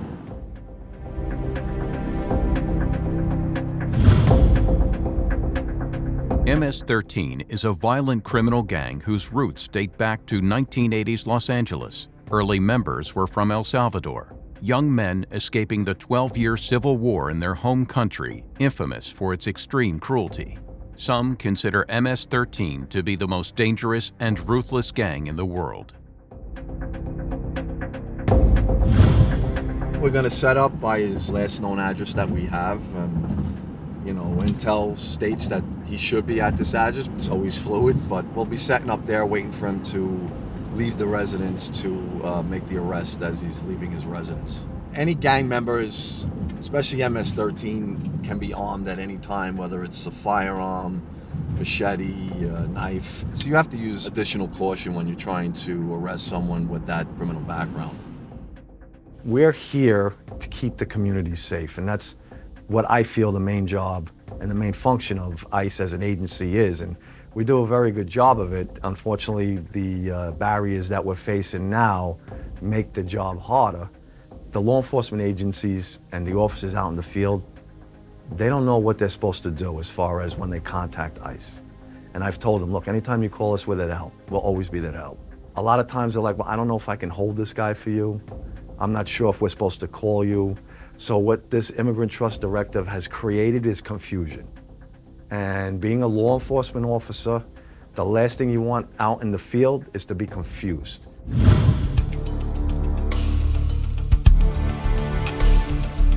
ICE Officer Peter attends a dawn briefing ready for today's operation.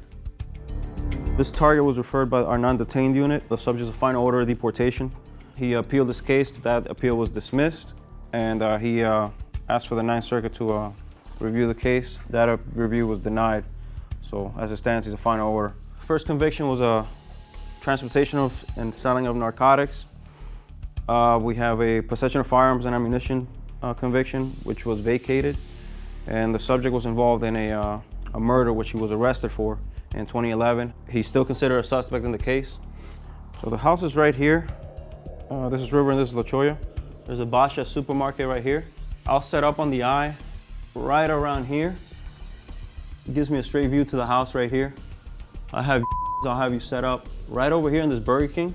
There's this little road right here that he can take and leads them right into this parking lot. So I'll have you guys set up right here. Pete, if you can, there's an apartment complex right in here. I believe this gate is closed, but you might be able to get in from here. And I'll have you set up right there, right across of River. I'll have you further down on River, right around here, Crimson Clover Lane. We've seen the subject drive a black Jeep Commander, it's a 2012. Who else lives at the residence? At the residence, we have a young girl around 12 years old. She leaves around 7 for school. Every once in a while, he'll walk out of the house. We've seen him take out the trash, things like that. That happens, we'll have Yanis will be the closest one, and myself will go around and make an approach, try to get him before he gets into the house. But otherwise, we'll concentrate on doing a vehicle stop. We're actually targeting, convicted felons. Some people, I think, just literally think we just drive around in vans scooping people off the street, and nothing could be further from the truth. And the whole separating families and putting babies in cages and just nonsense. Some of the stuff that you hear is ridiculous, but you hear it.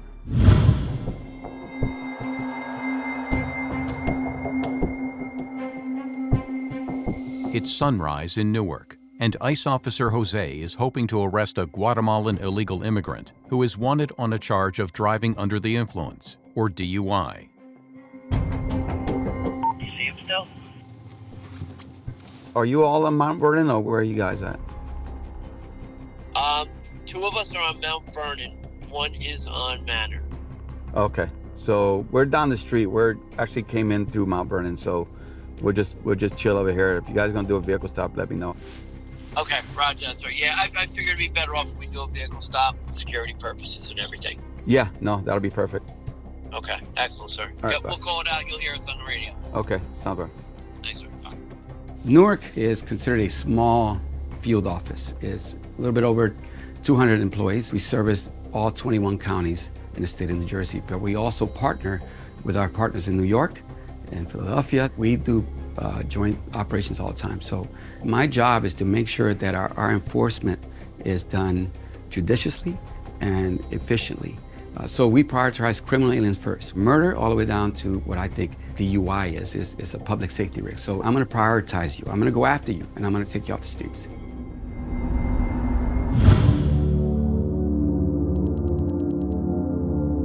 In San Diego, ICE Officer Jameson is briefing his team on the upcoming day ahead. Morning, gents. We got about 10 targets today, all across the city of Escondido here in California. They're going to range from domestic violence to DUIs, and of course, we always have our advocates walking around. So I want you to watch your six, make sure that you have your cover with you at all times. Have good tactics. If you need something, I'm going to be there. Some of the other supervisors will be there. And if there's any incidents, Palmer is going to be our closest hospital. So make sure that you and your partner put out the distress, and we'll get there as soon as possible. Be safe and call me if you need me. Enforcement and removal operations is literally the U.S. Marshals of Immigration Services. We not only arrest the person, but we detain the person and then we remove the person back to the country. The Border Patrol is meant to hold the line on the border and then determine and detect those illegal aliens or contraband from coming into the United States. The checkpoints that we deal with here in San Diego are just an equivalent of the border at specific locations they decide to deploy. We, as ICE and enforcement removal operations, not only deal with the people that they end up coming in contact with, but our own as well. So therefore, ICE in general does detention for all immigration, and ERO not only does the detention and focuses on that detention, but also does the enforcement as well.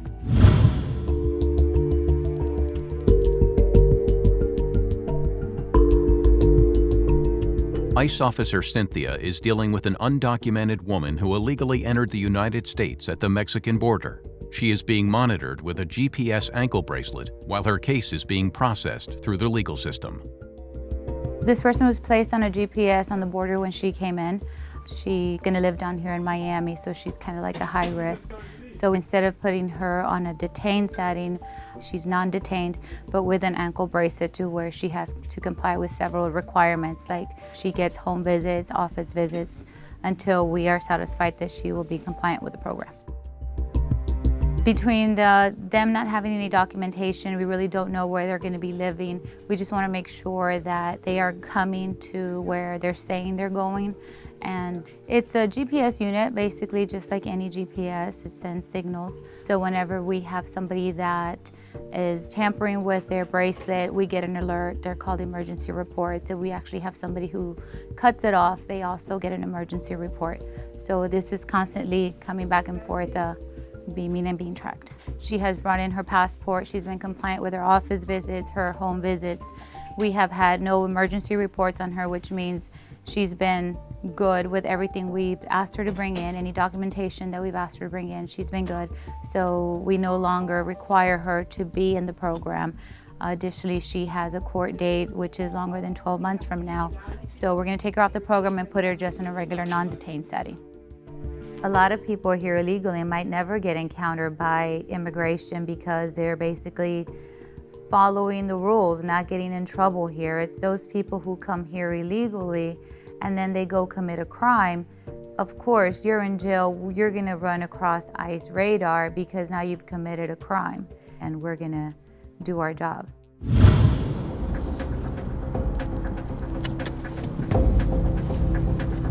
Officer Ken arrives at the address of the first suspect, but an update from one of his officers changes the plan. I just spoke with the officer regarding the case and they're still waiting. So at this point, we're gonna head over to another target located in Elizabeth that our intel states that he comes out in about half hour, 40 minutes. So we got about a 20-minute ride over there and we'll sit on that one. That other subject is El Salvadorian national. That's also MS-13 and was arrested in El Salvador for the crime of homicide. We're working with the El Salvadorian authorities to determine if there's a warrant on the case. As it stands right now, nothing out of Interpol, but waiting for the El Salvadorian authorities to get back to us regarding his status on that case out there. So he's got a homicide arrest and he has known arrest for resisting arrest too over in El Salvador. And he also entered the country without inspection illegally through the border. We'll still have multiple officers here, 3 vehicles, and they'll keep me in the loop what's going on with this subject. So as I stated, you know, everything is fluid. So, but we'll head out to the next target right now. Hopefully he's there. We make the arrest. If not, we will follow up and eventually get him. We have multiple sources that we use to follow up with intelligence, and eventually we will arrest him, whether it's today, later today, tomorrow, next week, but we won't give up and we'll still continue to follow up on him. But in the interim, we will move on to another subject that we're have on the target list for today. So it's many targets, many criminals. If you miss one, you go back to it, but you got another one to follow up on.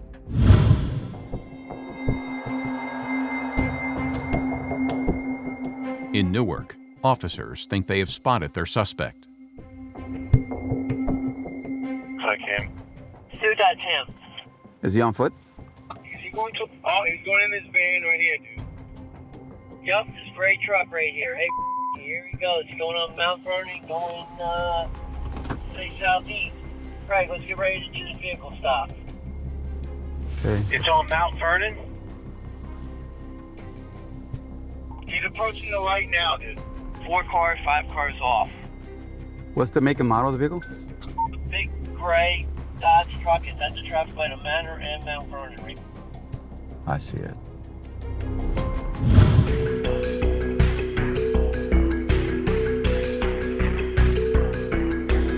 At Florence Detention Center in Phoenix, ICE Officer Matt is visiting the staging area of the facility. Behind me are stagers. They are folks that arrived from all throughout the United States, either yesterday or earlier today. They are staging for a return flight that is leaving tomorrow morning. The folks that are in here now will be brought out shortly. Their property will be returned to them. They'll be given an opportunity to speak with their consulates and or their attorneys to let them know what's going on and make any final arrangements they may need to make before departing the country. Once they're on the flight, they return to Guatemala. The other end, there are officials from the government of Guatemala that meet the aircraft. We call them off the plane. Those officials greet them, bring them into a reception area. In that reception area, they work with them to coordinate bus rides home into their communities and also to assist with medical care if need be. ICE is not going out looking for these people. We have our hands full with the majority of the criminal aliens that are out there committing crimes. We're working with the local authorities to pick them up out of county jails after they've been arrested for a variety of crimes, or we're working with the immigration courts for those who fail to show up for immigration proceedings and defy the judge's order to remove themselves from the United States. If they were to blend in society and not go out and commit crimes, 99% of the time we would never know they were here.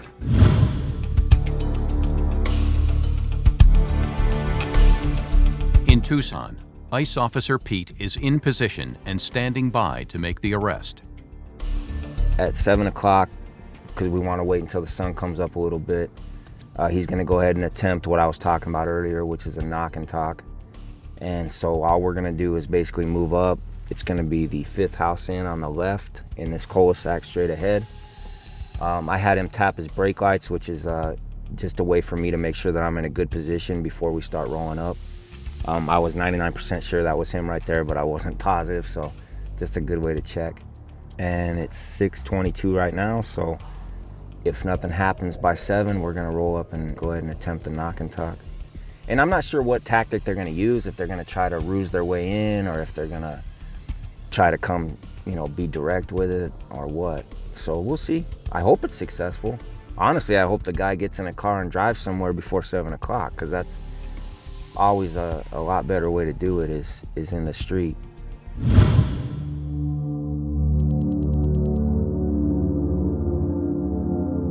In San Diego, ICE Officer Jameson receives a call from one of his teams that they are about to arrest a suspect. Right now we're going to head to one of the target addresses. This one actually has, I believe, arrests for domestic violence and some drugs.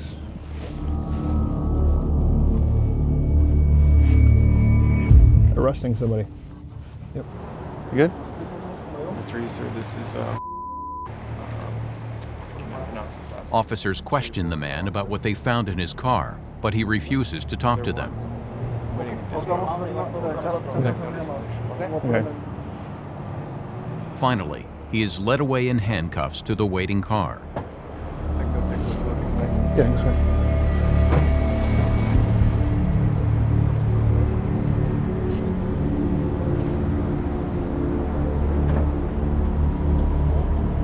So one of our targets this morning obviously came out from go to work, and they found him as he was starting to walk to the transit station. It was a quick arrest. He has threat convictions, he has prior removals from the United States, and as I said, he has an order of deportation. Now he'll be taken into custody. He should already have most of his documentation already printed out for charging documents to be put in front of the immigration judge. He'll be transported back down to the San Diego field office for to be put into detention at Otay. He'll end up seeing a judge in probably about a week, 2 weeks, and he'll be able to determine whether or not he's going to have any type of relief, stay in the United States, or he'll be removed immediately.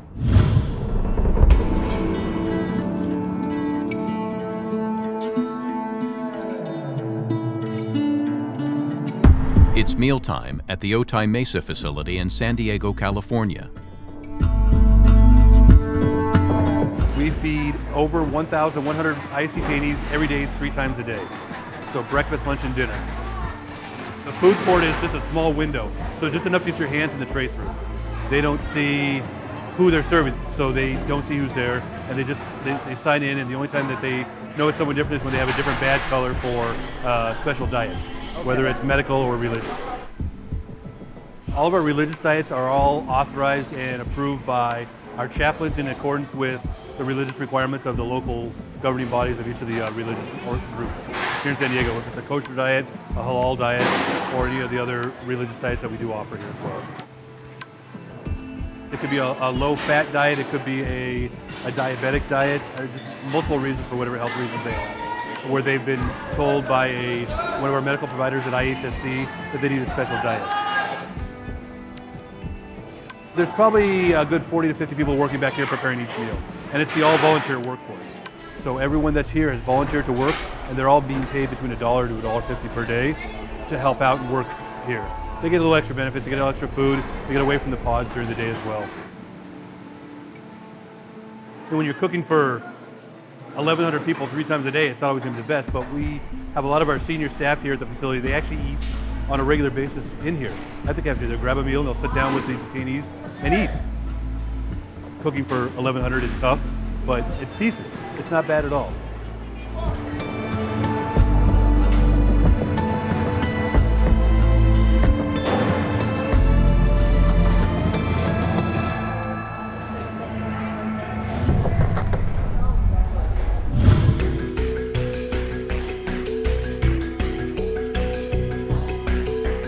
ICE Officer Christine is inspecting the staging facility, the area used by detainees prior to their deportation. Deportation is not a punitive measure. Deportation is a civil measure. So there are a couple of different bars that apply. It depends on how many times you've re-entered the country and what kind of removal order you have. It could be 5 years, could be 10 years, could be 20 years, could be a lifetime bar. They have family here, they have homes here, they have community here, and they're going to keep trying until they can get back and try to reassimilate back into the community without being detected. The inspection moves to the visitation area. Nationalities vary. We have people here from over 49 different countries currently. Top 3 population is going to be Mexico, Guatemala, and then India is going to be close third. Tomorrow there's a large flight to Guatemala, Honduras, El Salvador going out. So we do have some females here in medical that are being screened for tomorrow's flight. Detainees awaiting deportation receive full medical support with access to doctors, nurses, and rehabilitation programs. They also receive free dental care while in immigration custody. The U.S. authorities are keen to stress that these detainees are not prisoners, that immigration violation falls under a different category to those other people who commit criminal offenses in the United States. As such, detainees receive a high standard of medical, dental, and pharmaceutical care.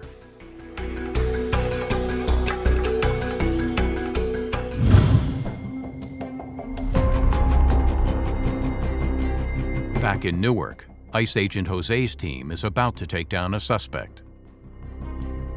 Take him down, kid. All right, here's the action.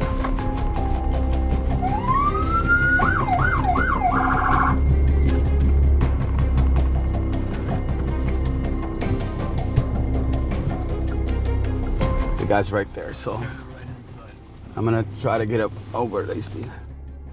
As ICE officers confront the suspected illegal immigrant, the Guatemalan stands his ground. Officers state why they stopped the car and tell the suspect he is wanted by law enforcement.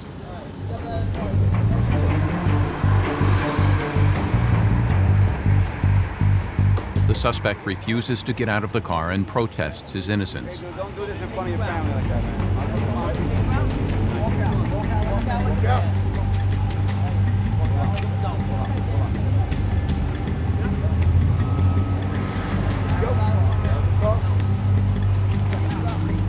Officers are determined to extract the suspect without involving the other people in the car.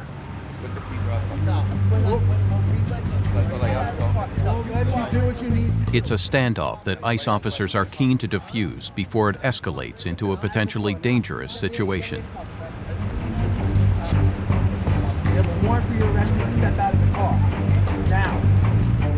While the suspect is initially uncooperative, he then actively resists arrest. Get him out of the car.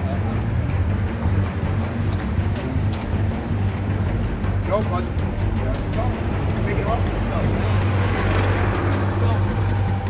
Officers must now use reasonable force to make the arrest.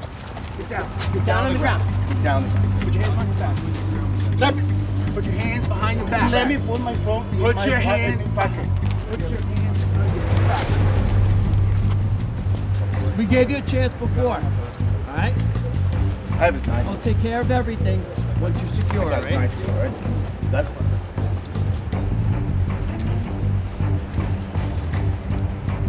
It takes some time to securely handcuff the man. Put your hand behind your back.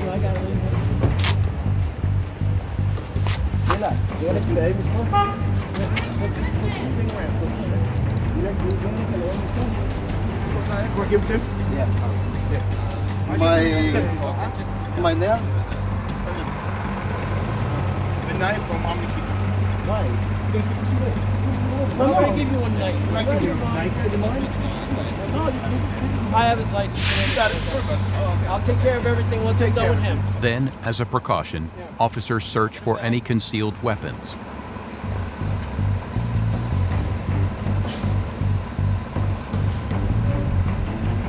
Excellent, I have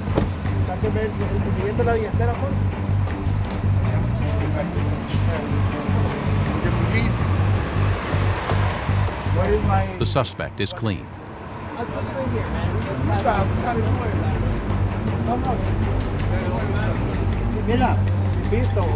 He continues to protest his innocence as he is led away towards the patrol car. All right, don't worry about that. Strike. Grab the other arm, man. I don't know what's happening. The officers struggle to get him into the car. What did my phone? We're going to get it for you. We'll get it? When we stop fighting, we'll get all your stuff, dude. Relax. Eventually, he realizes there is no way out of this situation and complies. Go reach over and put your belt on him. We stopped the vehicle, conducted a vehicle stop.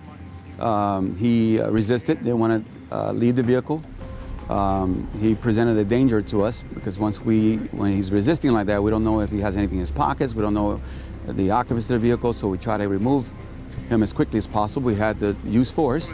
The amount necessary to get him out of the car, so as you saw, it was the minimum force necessary to get him in custody. So now he's in custody. He'll be taken to our detention facility, and he'll be able to make phone calls there. But right now, we're just trying to secure the scene.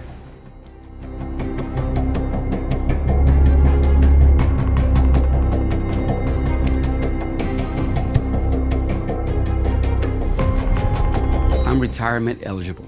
I could retire anytime I want. The reason that I come back every day I wake up and I come back to work is because I love my job and I understand what I'm doing and the importance it has on public safety.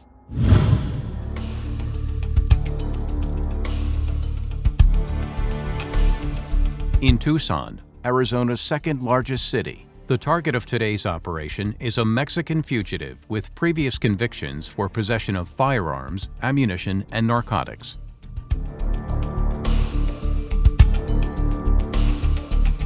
Puma, you copy? Go ahead. And what's the plan on this vehicle if it leaves? We'll try to see if it's occupied twice and see if hopefully our target's in the passenger seat.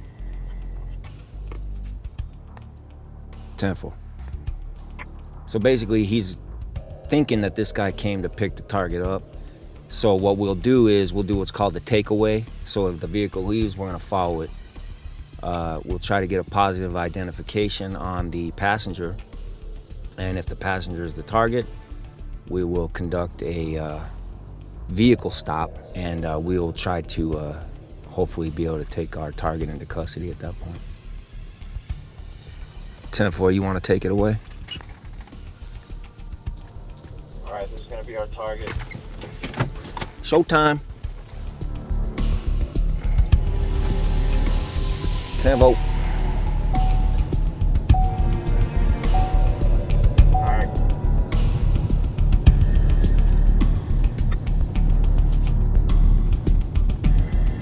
Light them up. All right, they're gonna go. Somebody want to get in between me and the target.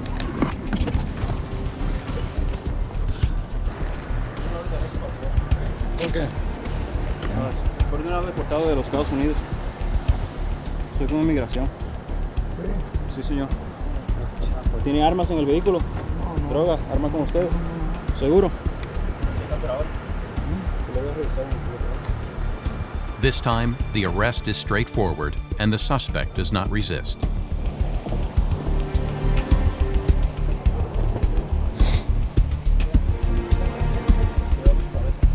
Everything went clean and according to plan. It was a good arrest. He has already been ordered removed, so he's going to be taken back to our office and he's going to be processed, and then he'll be physically removed from the country this afternoon.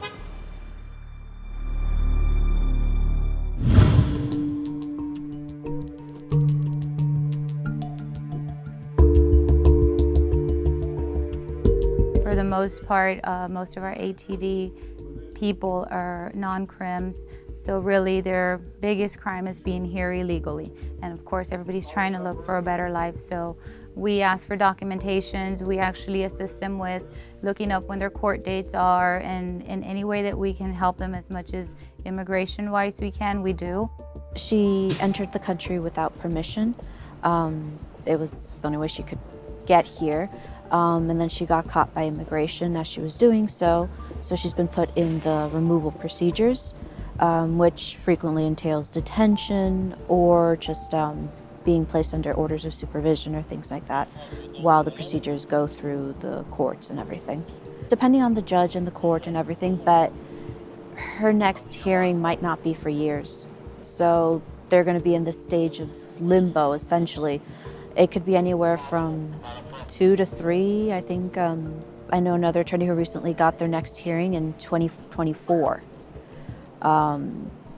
So it could be a very long time, yes. Meanwhile, the detainee's ankle tag has seized. Reportarse en esta oficina, okay? Perfecto. They've been there for a while, they get, kind of stuck in there, so sometimes you have to work with it a little bit. The way this ATD works, you're wearing either an ankle monitor or what's called SmartLink. SmartLink works out of your cell phone. So if you have a smart cell phone, we download an app into your cell phone, and then you're checking in what would be virtually like a selfie. We start you off with a GPS, and then if you're being compliant, we'll move you to a SmartLink, and then after that, you basically graduated the ATD program, and if you've complied with all the requirements, we'll remove the bracelet, and then you can continue on as a non-detained reporting either every year, every month, 3 months, just depending on how your case is going. Me podía caminar usted también, se podía bañar. Para caminar, siempre me terminaba pelando y como me tocaba ir a comprar con él. When we do put them on, it's kind of like putting handcuffs on. You measure it to where you put 2 fingers in the middle. That way you know that it's not going to be so tight. She's free to go now. She's going to go down to our contractor site, and they're going to close her case out there because, like I said, when you're on ATD, you get home visits and office visits. So we'll send her back to ISAP. We are going to send what's called the termination paperwork to our ISAP office. They know that we have taken her off the program, and they'll close their case out with her.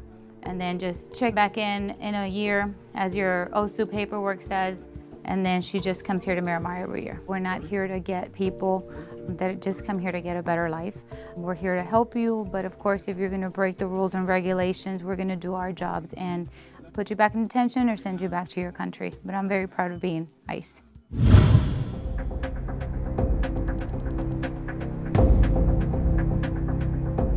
Back in New Jersey, ICE Officer Ken is at the residence of the second MS-13 suspect.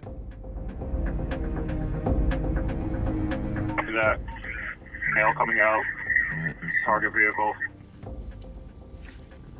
Yeah, he's not suspecting anything, so That's the best way to get them. Catch them off guard.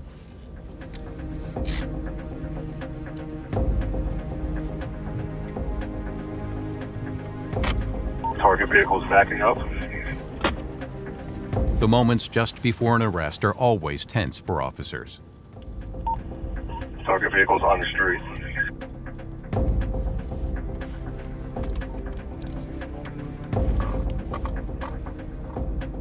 What direction? Coming towards me. Coming towards me. Okay. Okay, he's going. That's our car right there.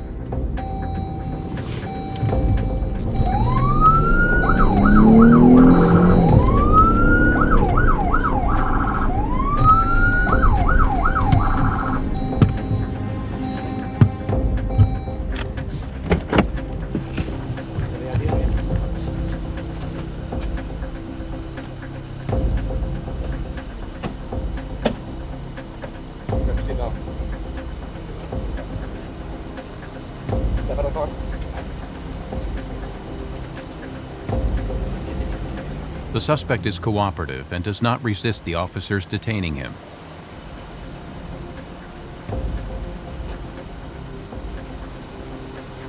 ¿Tiene weapons on here? Animales. ¿Tiene armas usted? ¿Cómo? Tiene un arma, un cuchillo. Usted, encima. ¿Qué tiene en los bolsillos? Oh, no, no. Nada. Si nosotros tenemos un warrante, orden de arresto, ¿sabes? ¿Ya para aquí? Sí, ¿está el nombre ahí? ¿Qué nombre? Juan. Yeah, Officers take the suspect to the waiting patrol car.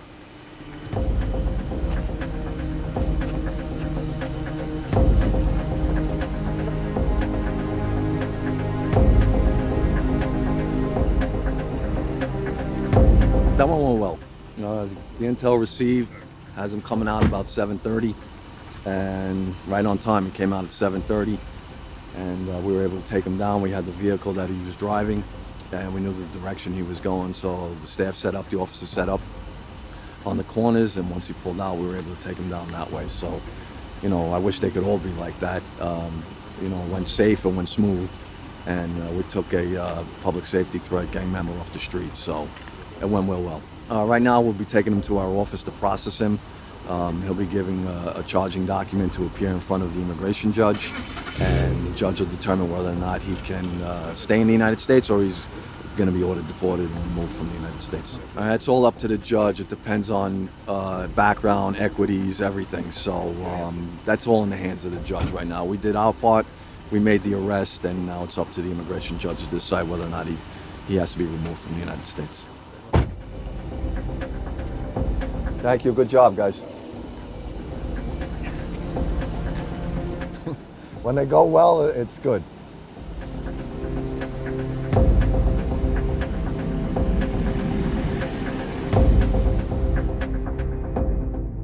It's unfortunate the way we're portrayed in the media. All we're doing is enforcing the laws that were passed by Congress. Each person that we're going out, each individual that we're seeking, it's targeted enforcement.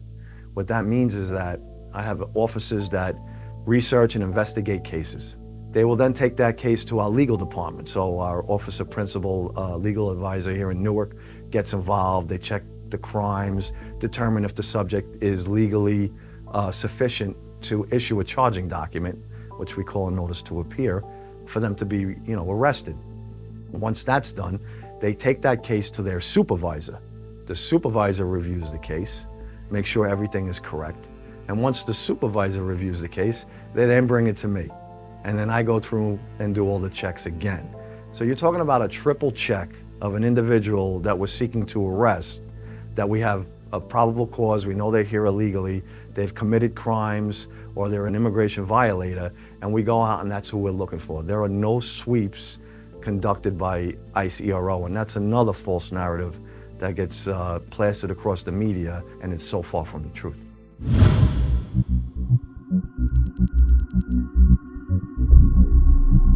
In San Diego, ICE officer Jameson and his team are taking their arrested suspect to a new location for transfer to a secure detention facility. Individual that came into custody was not only known for theft, but also hit and run. This is one of the things that we need to pay attention to, is the vehicle issues that we have here in California. And you still don't have to have insurance. So someone like this is a danger both to the community and to the public, in that he hits a car, hits a person, and then takes off. I don't know the specifics, but he did get charged with hit and run, along with his theft, which I can only imagine is probably part of it. Our contract security guards will secure the detainee. As you see now, leg irons, belly chain, and they'll hold them inside the car until said time we've told them that that's all we're going to do, or they're full. Most of the paperwork is done prior to the arrest so that it's more efficient, and then he'll be put into detention. If he wants to see a judge, he'll be put in detention pending the court case. Otherwise, he can be removed tonight because he's a Mexican citizen.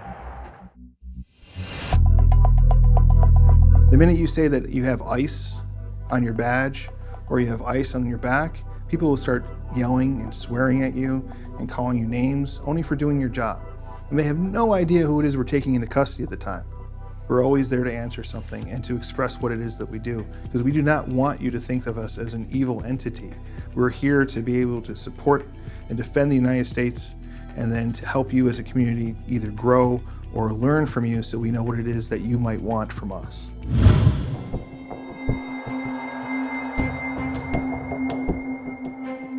In Newark, ICE Officer Jose is back at base after a successful day. We had teams in Newark, New Jersey and Elizabeth, New Jersey, and they all reported arrests. So we had arrests from various countries with criminality backgrounds that ranging from aggravated assaults, murder, domestic violence, DUIs. You know, we had a gang member out there. All those people are now out of the community, which makes our communities much, much safer. When we stop a vehicle, we oversaturate that area with law enforcement. They see all this law enforcement, it goes to that fight or flight mode in your mind, where you go, well, I don't know, I can run or I can get away with this, but then you start seeing more and more officers arrive and your chances of escape lessen. So that went through that gentleman's mind. He first maybe saw just one officer, and then he's still thinking, he's in shock. He's like, I don't want to go. So he's hearing this nonsense in the news that, you know, that we don't have the authority to do what we do. So those things go into a person's mind, whether they actually want to flee or just give up. And it takes a minute, so we do allow that time to sink in. You saw out there that we didn't just grab the guy and, you know, we gave him plenty of warnings. We actually talked to the other occupants of the car to convince them that it's a good thing to maybe just give up instead of having us do actual force to bring it into our custody. So we take every precaution, but that's an inherent nature of our job, that some will resist, especially the criminal elements like the gangbangers and stuff like that. They usually always resist. So that's why we oversaturate the area with police. And once they see that, we usually have compliance. So now they go through due process, right? So they come here where we process. We take their biographical information, their fingerprints, and they go through their paperwork. If they have not seen a judge yet, then one will be scheduled for them to see a judge. They go through that due process. They still have to. The judge actually makes determination for them to actually be removed from the country. It's not us. The ones that know that we're after them, they do take every precaution. They live lives really day by day. Times like today, it's going to happen, where the end of the road, right? So you get arrested, they know they're going to be brought here. Some of them resist, some of them don't. It's just the nature of the law enforcement work.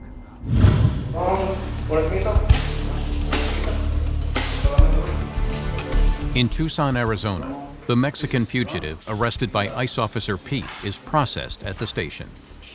He is the subject of a final removal order from the United States and has a criminal history.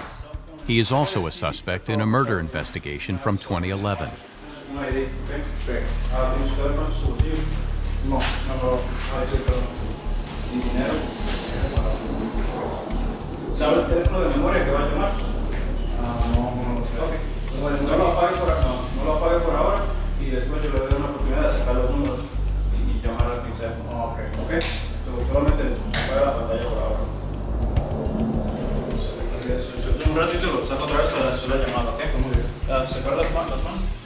Even at this stage in the arrest, officers cannot afford to take any chances with recently detained suspects. ¿Esa es la tarjeta que le entregaron? Sí, perfecto. A full body search is conducted to ensure no concealed weapons are present.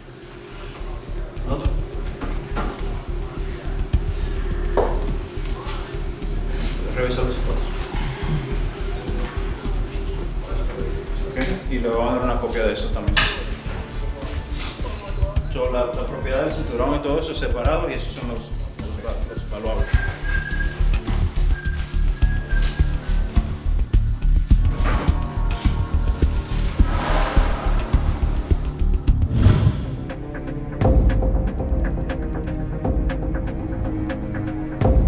Right now we're back at the processing facility where all the arrests that are being made are brought here by the officers to process the cases to be presented in front of the immigration judge. So the couple that we arrested this morning are back here and being processed right now. Ask questions, we're giving them what we call a notice to appear, which is a charging document. We give them legal lists, we allow them to make phone calls as many as they want. See, my other teams that were out, we have, as it stands right now, it looks like a total of 10 arrests so far for the morning. So it's just a successful morning. Every one of these people is a public safety threat. They're no longer on the street, and now they're gonna have to go before the judge. The judge will determine whether or not they could stay in the United States. But from our point of view, and we've basically done our job, is to get them off the street, remove that public safety threat, and now let them have their chance and time in front of the immigration judge. Later, the Guatemalan DUI suspect was deported to his home country. Despite numerous appeals against his deportation order, the Salvadoran MS-13 gang member was finally removed from the United States in January 2021. The Mexican national arrested in Tucson was deported back to Mexico later that day. The lady with the ankle bracelet remained in the United States. She has applied for U.S. citizenship. The Mexican suspect with theft and driving convictions was issued a final removal order from the United States and voluntarily returned to Mexico. This time, on Beyond Borders, a Guatemalan illegal immigrant with convictions for DUI and domestic violence is tracked down to the streets of Newark. A Polish national who previously agreed to leave the United States in 2011 is arrested by immigration officers after driving under the influence, or DUI. A Honduran criminal who was released back into his own community after serving time in prison for sexual assault is picked up in Philadelphia. An Indian man who overstayed his holiday visa faces deportation after living in the United States for 20 years. A registered sex offender from El Salvador is tracked down to his place of work in Newark. New arrivals are processed at the Otay Mesa detention facility near San Diego while they wait for their chance to see an immigration judge.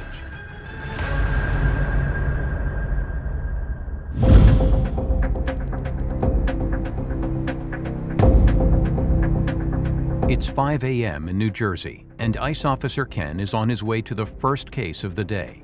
We're off to the city of Orange in New Jersey. It's an urban city, so you have a lot of drugs, possession and distribution of narcotics. You know, you have your aggravated assault, you have your domestic violence cases, you have your DUIs. You know, there are homicide cases, there are robberies and burglaries. It's similar to the majority of the cases across the state.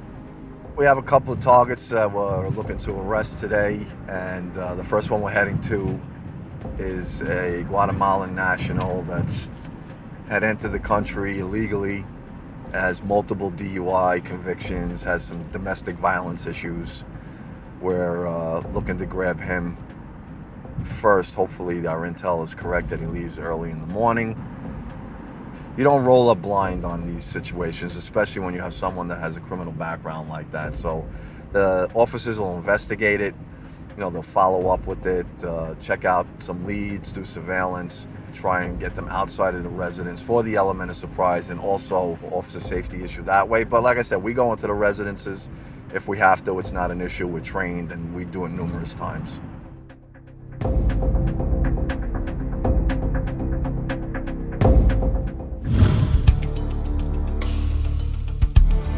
In Philadelphia, ICE officer Ryan is on his way to the home address of a Honduran sex offender who was recently paroled from prison.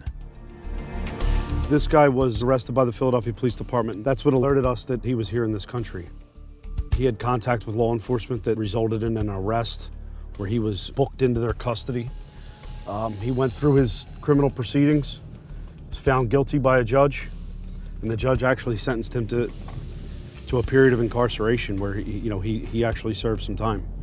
We sent the detainer up to the Philadelphia prison system, and unfortunately, again, they refused to honor it. And unfortunately, they released this guy back into his community. And he has no legal status here in the United States. People don't typically want people that have been, arrested and convicted and served prison sentences living on their block. The plan is that, hopefully somebody can see him coming out of the house. Somebody can positively identify him from the arrest photo. And we can grab him before he gets into a car, but far enough away from the house that he can't run back into the house.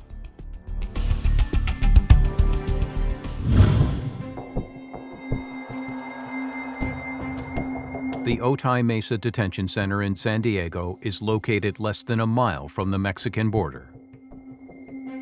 The Otay Mesa Detention Facility is an ICE detention center for detainees at multiple stages of the immigration process, all the way from their initial appearance with an asylum officer, all the way through their complete hearings with an immigration judge, and even after they've been ordered removed and throughout the appeal process. So the facility is about a quarter-mile long from one end to the other. It's a new concept in detention. It's a free-flowing environment. Detainees are able to walk freely without handcuffs or escorts all the way from one end to the other or wherever they need to go. There's just a free-flowing movement for them. We have detainees at different classification levels. The blue jumpsuits are for low-level detainees with no criminal record or just asylum seekers. We also have those that are in orange, which is a low-medium or a medium-high. We also have detainees that are wearing red, which is for high-level detainees. Everyone's got a story to tell. And we're here to make sure that they're treated in a fair, humane way and make it through the legal process that the government has provided.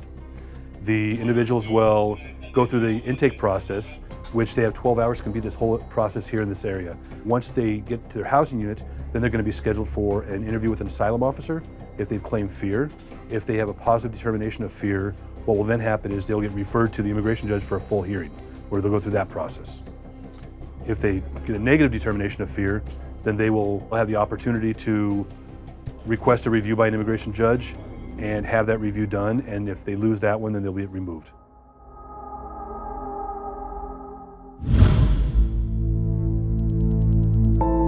In Philadelphia, a Polish national who has been living illegally in the United States for 20 years faces deportation back to his home country.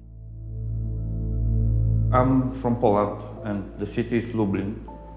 It's on the southeast of Poland. I just take the visa and just come to America. It was December 2003. They give me the 10 years visa. I start to live in Polish area in one room with my wife. We come without the money. Just start the life in here. After half a year, we take apartment. After 2 years, we bought the house. I did completely remodel this house, we move in and live there. I take the job, I make the small company, and I was working like a subcontractor for a pretty big company in New Jersey. They sponsored me because I'm good in my job. I start already to try to be legal in America. And I actually, step by step, take the form 1140 or something like that. This is the last step before the green card. But the law in US Nobody can take it, the green card, nobody. They make it before something like 10 years amnesty or through the work, you can stay in America. Now it's nothing. Because of situation in Poland, somebody making trouble. And I didn't know about it. And they make the red notice for me. Because of this red notice, I signed the voluntary departure from US. We encountered him in 2011. At that point, there was a warrant for his arrest in Poland. So he was arrested and placed in ICE custody and deportation proceedings. He was released on bond from the immigration judge.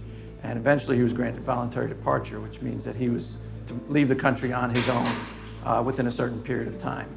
It doesn't look like he's done that. He's still here in the United States. He says he hasn't left. So when he didn't depart within the required amount of time, that voluntary departure order became a final order of removal. Today, they hold me on the street, take my fingerprints, and the fingerprints are coming to here. I go work, the guys are coming and arrest me. Done.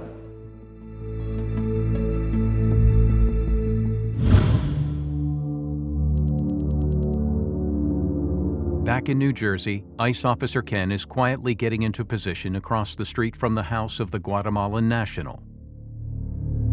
There's a blue van, you can see right here in this driveway here. You see it on the end, right there? That's his van, supposedly. So Guatemalan national that has conviction for DUI, simple assault, domestic violence, disorderly conduct. He actually was placed in removal proceedings before, had time in front of the judge, and the judge ordered him removed, so he has a warrant of removal right now. Between 6:30, he gets picked up to go to work, so we're going to try to pick him up as he's coming out of the house, and if he gets in the vehicle. That's what we're doing right now. I have right now 3 separate teams within a 5-mile radius on 3 separate targets, so there is urgency to affect the arrest on these subjects that are public safety threats right now in this neighborhood. I'm trying to monitor some traffic with a couple of the teams right now, and you know, this one was set up on, was supposed to have this guy in eyesight within a half hour or so. One of the other teams is checking on an address they believe the subject to be in, and there's some movement in the building, the lights coming on to that effect. So it's getting a little hectic, but I'll monitor the situation, and we're in close proximity of each other, so if assistance is needed, we can move to either one of those spots.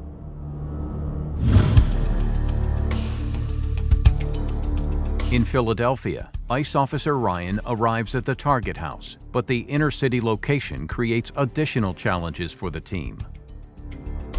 We have a block that has both the front and the back. As you can see, people park in the front and the back. We don't have a vehicle that this guy's using, so we have to have people cover both the front entrance and the back entrance. It's dark. It's not easy to identify people. You know, and it kind of spreads you thin where, you know, we only have so many people. We can't, it's difficult to cover both the front and the back of a house.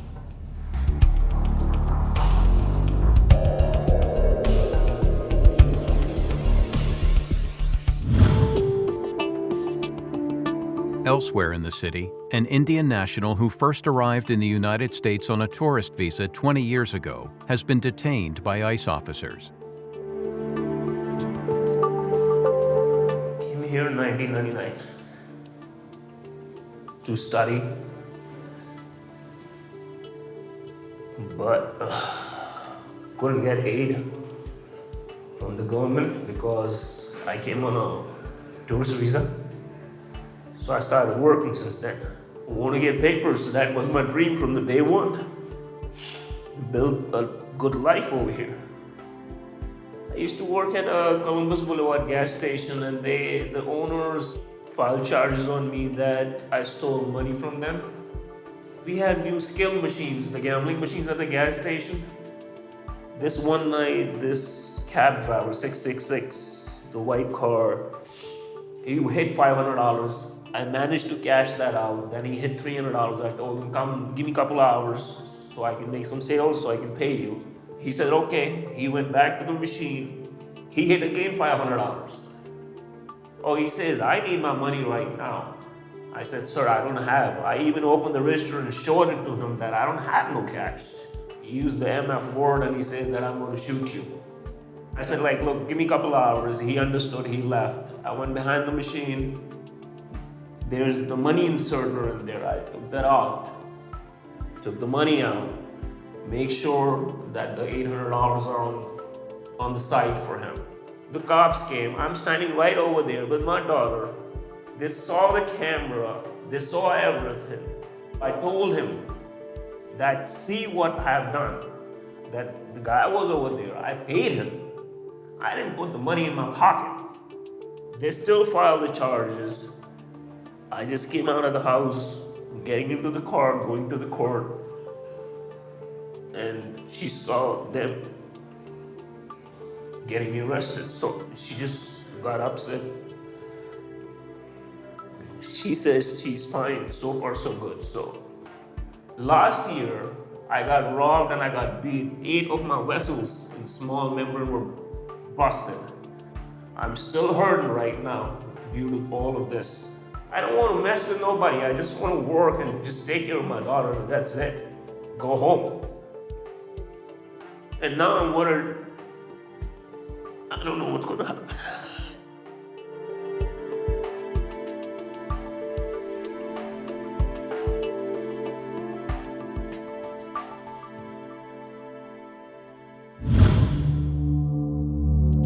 In New Jersey, lights have just come on in the house ICE officer Ken is watching with his team. It sounded like a vehicle started, I can't tell. All right, I'm watching for the lights. The blue van is on, the lights are on. He started the blue van, this guy. 10-4. Window van pulls out.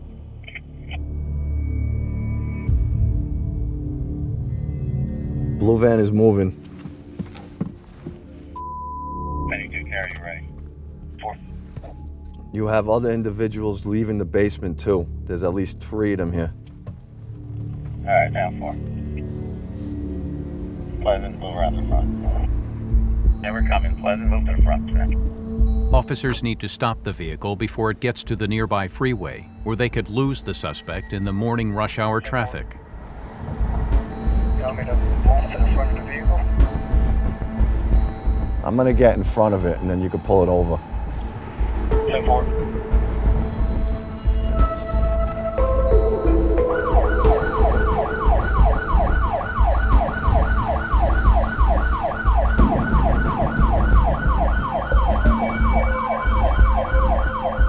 The vehicle stops and is quickly surrounded by ICE officers. ¿Cuál es tu nombre, señor? That's the target. With the identity of the target confirmed, the officers now need to clear the road to avoid a traffic jam occurring. Where are his keys? I'll pull this van over. Sí. Somos de agentes de inmigración. Tiene un orden de arresto para usted. Sí. Ok, ¿dónde está la llave para él?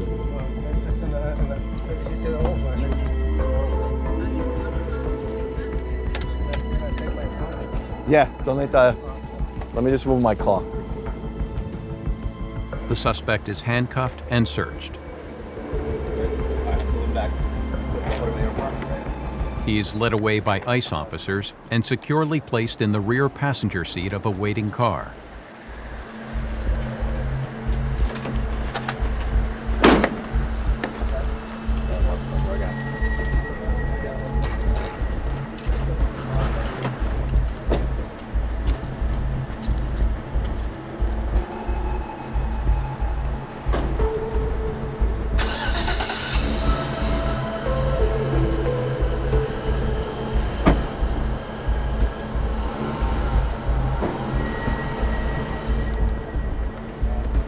Meanwhile, ICE officer Ken parks the suspect's van further down the street.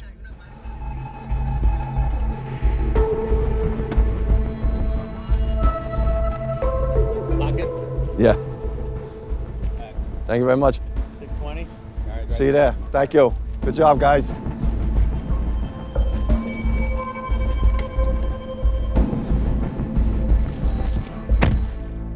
Well, the intel that we had was basically on point, spot on. So the subject leaves between 6:30 and 7, gets in a blue van, and heads out down the block. And we sat there, we watched the basement apartment lights go on around 6:30, 6:35.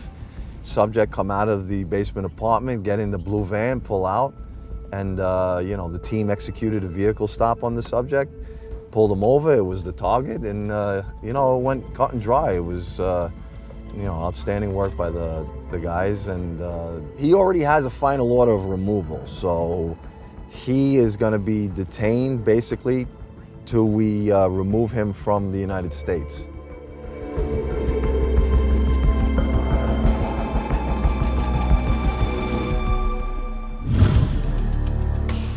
In Philadelphia, a Hispanic male fitting the target's description has left the building. The team are on high alert. This guy's bringing out a mattress, an old mattress, and it looks like it may be our target too. He's got the gift where he can ID people. So we just got a call on the radio that somebody said they think it's him coming out of the house right now. I don't want to turn up. Yeah, I think it's definitely him. You want to jump on him? Yeah, let's go. That's him right there. Police, don't move. Don't move. You got it? Put your hand on the wall. What's your name? Jose. Eso la gente me tiene de inmigración, ¿entiendes? Okay, we have an order for the rest of my head. Okay.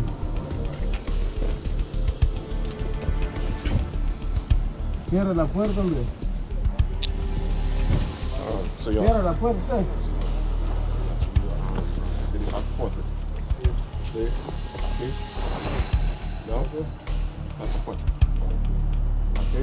He just was coming out of his house, putting out some trash.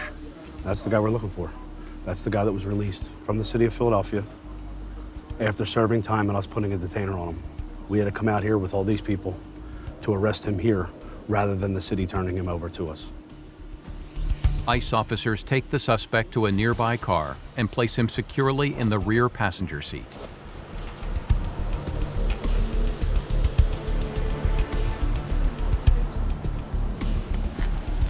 Hold on.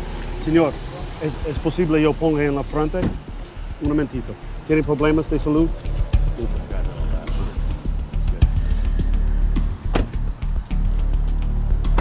That's it. I mean, I've done enough, right? Today?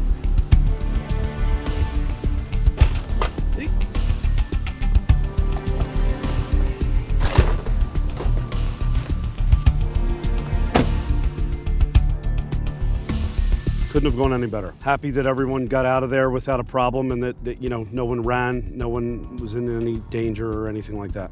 We were able to identify him from his past arrest photos, and they called it out that it was him, so I wound up being the first one there. Most people tend to listen to the police and don't want to really put up a fight.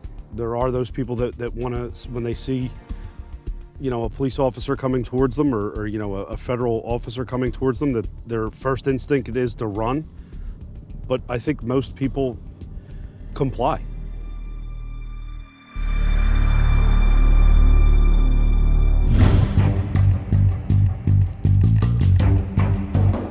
It's another day in New Jersey, and ICE officer Ken is on his way to the last known address of the first suspect. Right now it's 8 o'clock. Our next target lives in the city of Patterson. It's another densely populated area in Passaic County, northeast New Jersey. This subject is an El Salvadorian national that has 3 convictions for DUI and is also a registered sex offender under Megan's Law for a sexual assault against a minor. He has a green card, but because of the fact that he has a serious felony conviction involving a sex offense against a child, he has violated the Immigration and Nationality Act, and it's up to a judge to decide whether or not he can remain in the United States. So we're going to arrest him and place him in removal proceedings, and the judge will determine whether or not he can remain in the United States. This gentleman does not drive. He's either going to walk or take public transportation, and due to the cold weather today, we're pretty sure he's going to try and take public transportation. So we're figuring he's going to leave the house around 9:30 to get to his job, which starts at 10 o'clock. We're going to set up on the residence, and we're going to make sure we make the arrest as he comes out of the residence before he gets to the actual bus stop or whatever type of public transportation he's going to be taking this morning. We will definitely not wait till he gets to the area that's going to be crowded with other people waiting for public transportation. We know where his job is, so by any chance if he stayed somewhere else tonight and he went to work without us seeing him leave the residence, we'll then head to the employment to try and execute the arrest there. We do know where the employment is. It's not far from his residence, about a couple of miles away. We've had 2 on the house the entire morning so far, so we'll have a total of 4 officers up there to execute this arrest.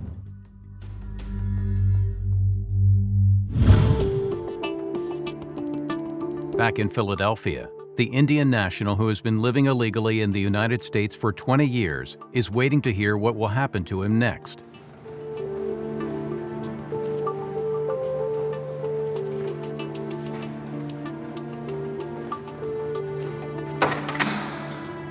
How you doing? You ready? We're gonna go over some paperwork real quick, okay? And then right over here.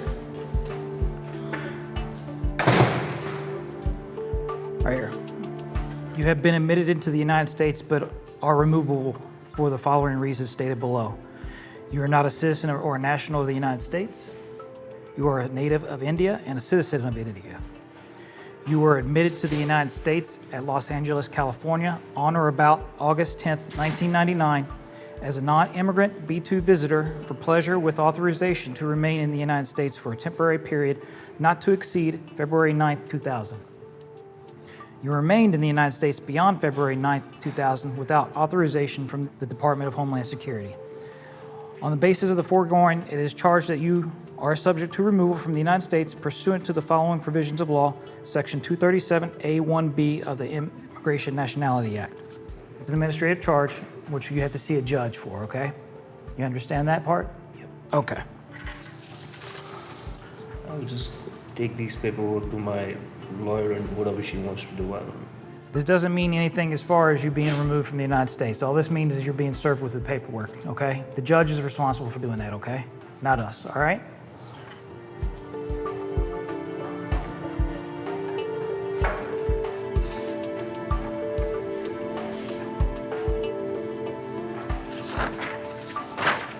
Just to show you, you don't have to sign this. This is an arrest warrant for you from the Department of Homeland Security, okay? It was determined that there was probable cause to believe that you is removal from the United States, the determination based upon the execution of a charging documents to initial removal proceedings against the subject. You'll be able to fight your case at home through the courts. You understand that? Okay. You're released in contingent upon your enrollment and successful participation in the Alternatives to Detention, ATD program as designated by the Department of Homeland Security. Electronic monitoring is a requirement and a curfew must be imposed. Failure to comply with the conditions of the release or the requirements of the ATD program may result in redetermination of your release conditions or your arrest. So any violation that you do here can also be brought back in to redetermine if you need to be brought back into custody or not. Okay? Do you have a passport? Indian passport, yes. Where is that at? In the house. At the house, okay. Eventually, when you go over to ISAP and you get enrolled into their program after we release you, you're gonna have to surrender your passport. That's part of the rules of this program that you're being released today. Okay? Signature here. Okay. Do you have any questions? All right. I'm gonna make some copies of these documents for you so you have, and that you can provide your lawyer with. They're going to take you over to ISAP, which is only a few blocks away. They're going to enroll you into the program, which is the ATD and ISAP program. The detainee now knows that he will be allowed to return home to his daughter while his case is processed. But serious doubts still remain about his future in the United States.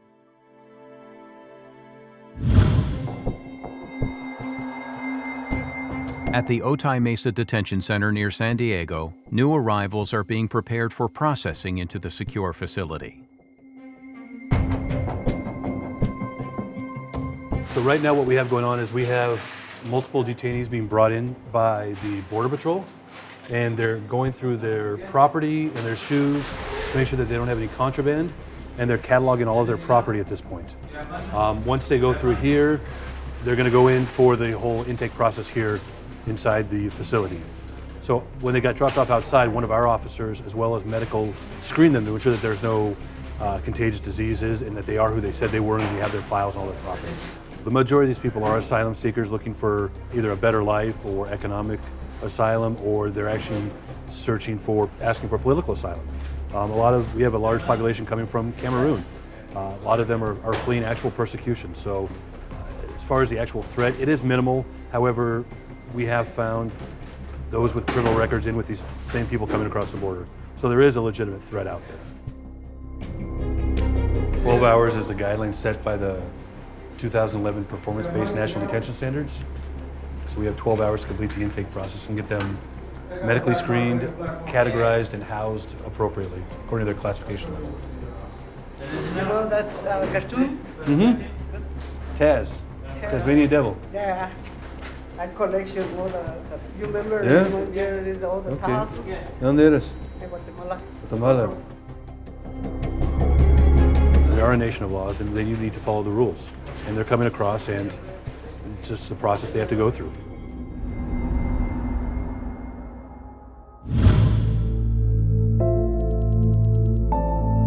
In Philadelphia, time has run out for the Polish man who was arrested on DUI offenses by the city police. He asked for the opportunity to leave the country on his own. The judge granted him that. However, part of that order is that if you don't leave the country in the time that is allotted to you, it becomes a final order of removal. So now it's our job to try to effect that removal and return him to his country.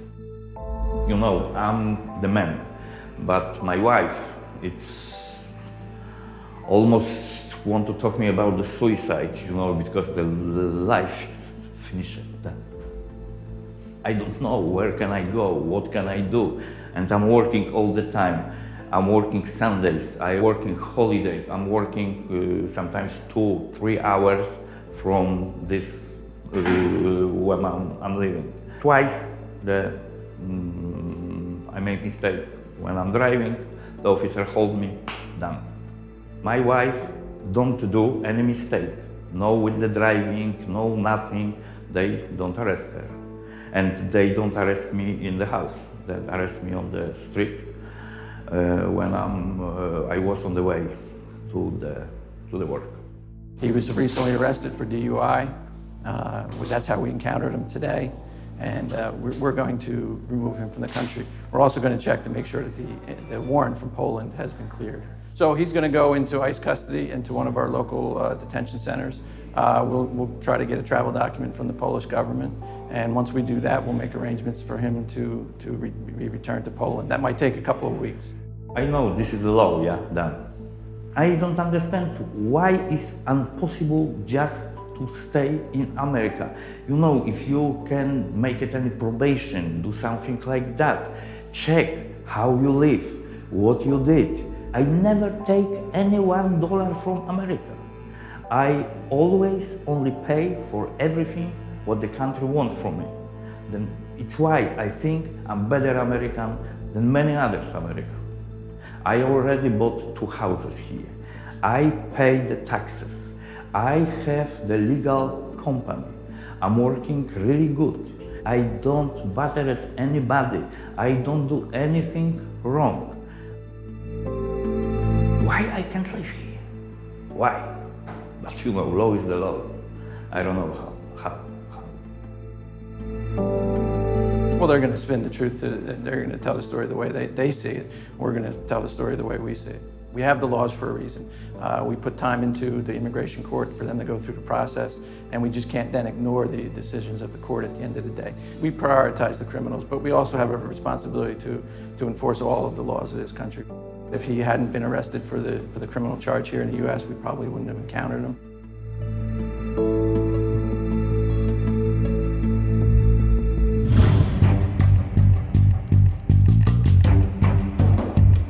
In New Jersey, ICE Officer Ken is in position and observing the house the suspect is believed to be staying at.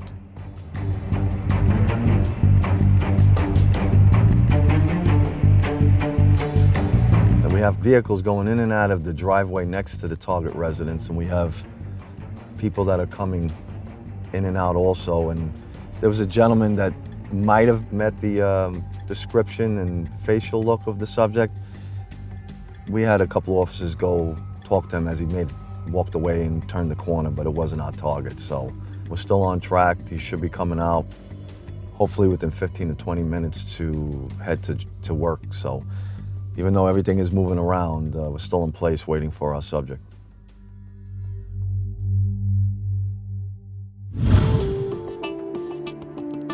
In Philadelphia, the Indian man who overstayed his holiday visa by 20 years has been offered a place on the ATD program while his case is being processed through the legal system. What happened was we served him his court paperwork, so he's got to see an immigration judge before the violations that he overstayed his visa. We aren't responsible for the actual ordering the person removed. The judge is responsible for that, so he got an administrative charge by us to see an immigration judge for violating his overstay order. He's gonna have his day in court just like any other thing. If he was criminally arrested, he would have his day in court with the judge. Because he has a child custody issue, meaning that he's responsible for a child and the mother is not in the picture, we have what's called an ATD program, Alternatives to Detention. So we put a GPS on him to track his movements, so he's responsible to report here and there, and he'll have regular scheduled house visits to make sure everything in the home is okay and there's no issues there, and then he'll have regular scheduled office visits. There's not really a lot of room in custody, so having him in custody is going to create a big problem with the child.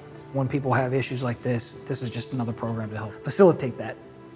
I mean, we're all human, even people in immigration that work for ICE here, we all have families, so we're not heartless. We understand that he's got a child custody issue. I mean, he was very emotional, and you could see when he was signing his court paperwork, he was nervous to sign his signature. So I was trying to let him know it's okay. You know, you're going to be able to go home and fight your case at home with your lawyers and be with your kid.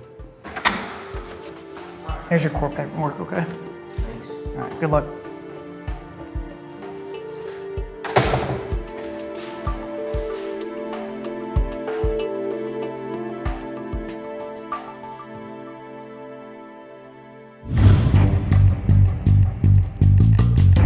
In New Jersey, ICE officers can see movement outside the target's house. That truck parked in front of you, there's a guy in there, he's asleep in the driver's seat. Well, people are locked up there. Let me see what these guys are doing, and I'll get back to you. All right, let me know. We've had an individual back and forth, different than the one subject that came out that we ID'd that wasn't him. We didn't figure it was him, but we wanted to double check. We have one individual that pulled up with a truck in the backyard that went in front of the house. It sort of looked like him, but we weren't 100% sure, and we don't believe it is, but he just pulled out, and we just determined that all right, maybe I'll just it comes back to ID real quick and just say a subject that might be a relative of him because it has the same last name. So we have an officer dispatched to pull that vehicle over to ID that subject.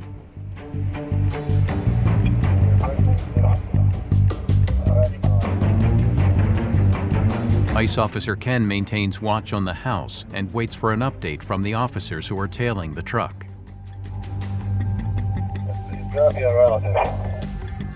He's walking into the Dunkin' Donuts right now. It's hard to tell.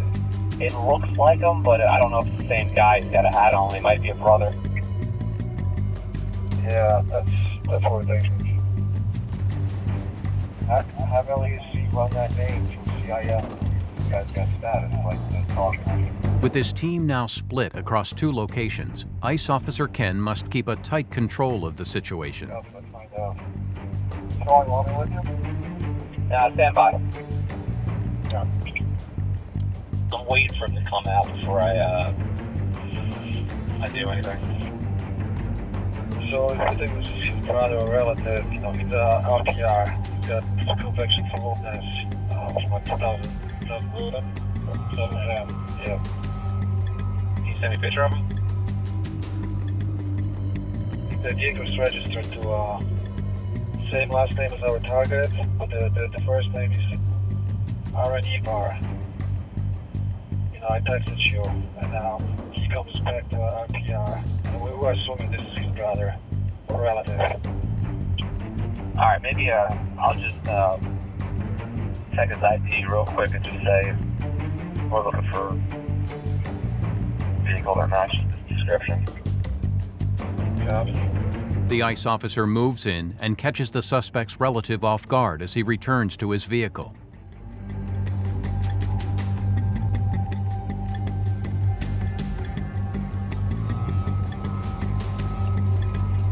Carlos, huh?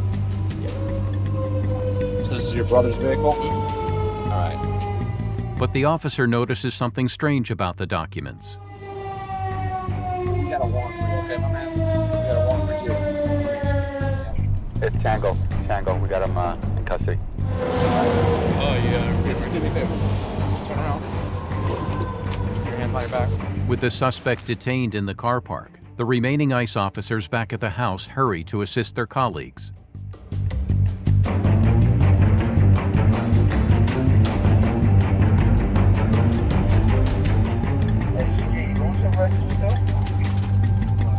Yeah, same last name as our target. Every second counts, as the suspect could still pose a threat to the arresting officers.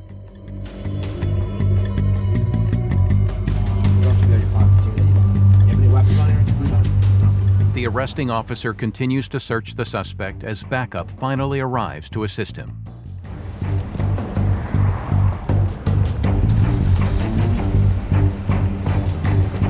A full body search is conducted to ensure the suspect has no concealed weapons that could pose a threat to the arresting officers or passing members of the public. This gentleman that we were talking about, he was looking a little strange towards the front of the house, as though seeing some vehicles that might not have been belonging to the area. So he came back out, looked again, then he got back in the truck and he pulled away. See, the information we have from is the subject doesn't drive. He doesn't drive, he walks to work, or he takes public transportation. So this threw everything out of whack, but when it comes back to a relative of his, which we believe is a brother. So we were trying to get the photo of the brother, but in the interim, when he pulled out of the driveway, I dispatched an officer to follow him, and in the interim, we were pulling photos of the brother and realized that the brother's photo didn't match this gentleman that supposedly owned the car, and he is in fact the target that we were looking for. When you follow up on your leads, you see what happens, and if we didn't follow up on that, he would have been gone right then. So I'm extremely pleased with the guys and the work that was being done on the other side, making all the phone calls and pulling up the IDs from the guys back at the office. So this was an all-around team effort to get this guy, because our information was good, but yet some of it was not on point. So it all wound up coming out, and the arrest was, you know, a great arrest that we were able to do.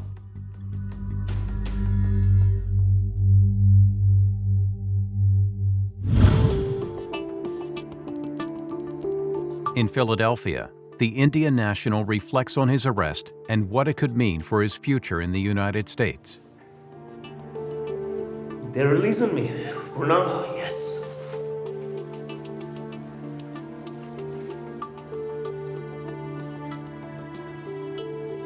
Able to see my daughter.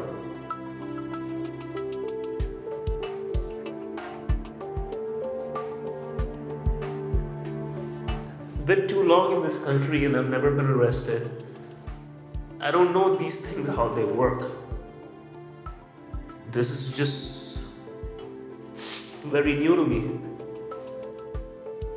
So let's see.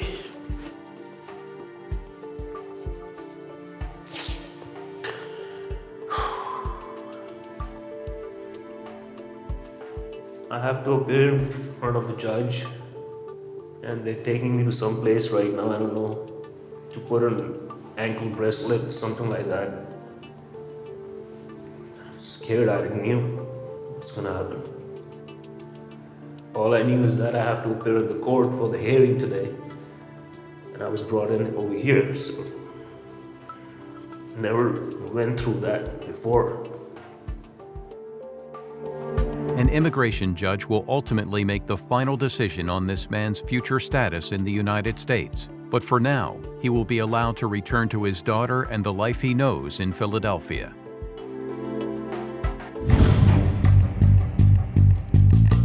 In New Jersey, ICE Officer Ken reflects on a successful morning for his team. This last target, you saw a lot of different factors come into play, but persistence was a key on, my staff, myself, following up on the possibilities of all the people coming and going from the residence. And like I said, the intel we had was he didn't drive, and we couldn't tell if that was him, maybe a family member, but we pull him over, and lo and behold, he's using his brother's car with the brother's registration, but it was actually the target that was driving the vehicle. So that's very satisfying when you follow up on all the leads and the leads lead you to the target. That's when people might know when someone might be looking for them. They'll use other people's vehicles that have status here in the United States. So it comes back to someone that has status and maybe not any criminality. So it is common.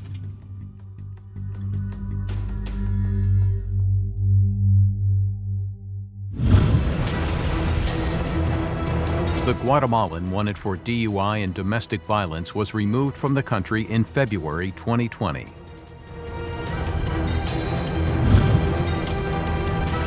The Honduran convicted of sexual offenses in the United States was returned to Honduras.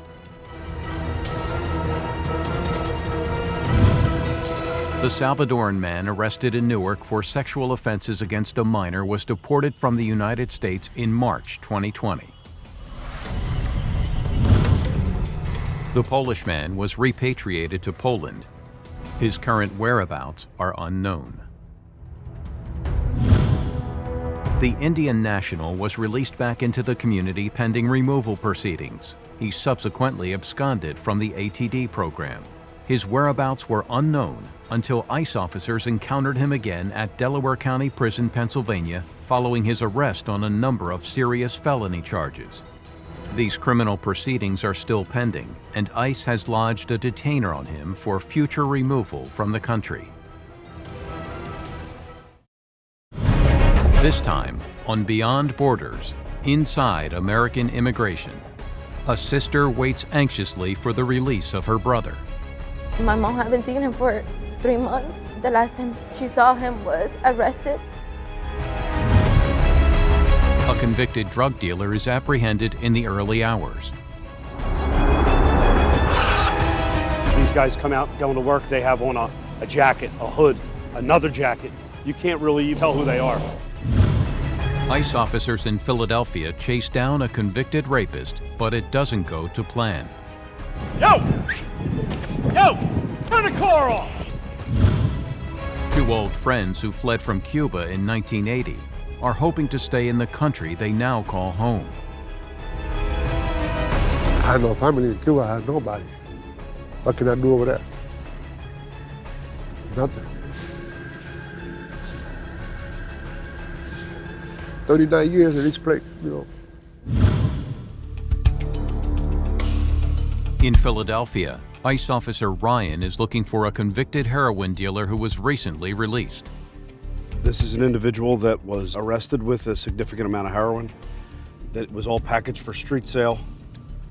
He was convicted in court, sentenced to a period of incarceration where he completed his time, and he still has a green card, but because of his conviction for the distribution of heroin, it makes him removable from the United States. We issued a detainer asking the city of Philadelphia to turn him over to us. They never did. It's very frustrating.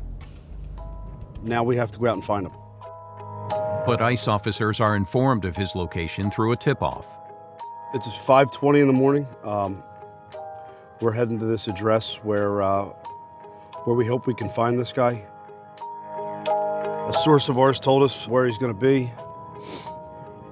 We're hoping he's leaving this address in the next 15, 20 minutes or so. So we're just going to wait in front of his house. We have a couple of guys that are there already conducting surveillance. They've been there for a little while, and we're going to hope to see him leave. The address is just right up here. There's one of our cars there. Yesterday was relatively beautiful day, beautiful winter day. And then this morning we wake up and we got snow on the ground. So, you know, you see the tight streets and the small areas in which we have to work, and sometimes there's no parking. So sometimes that does factor into it.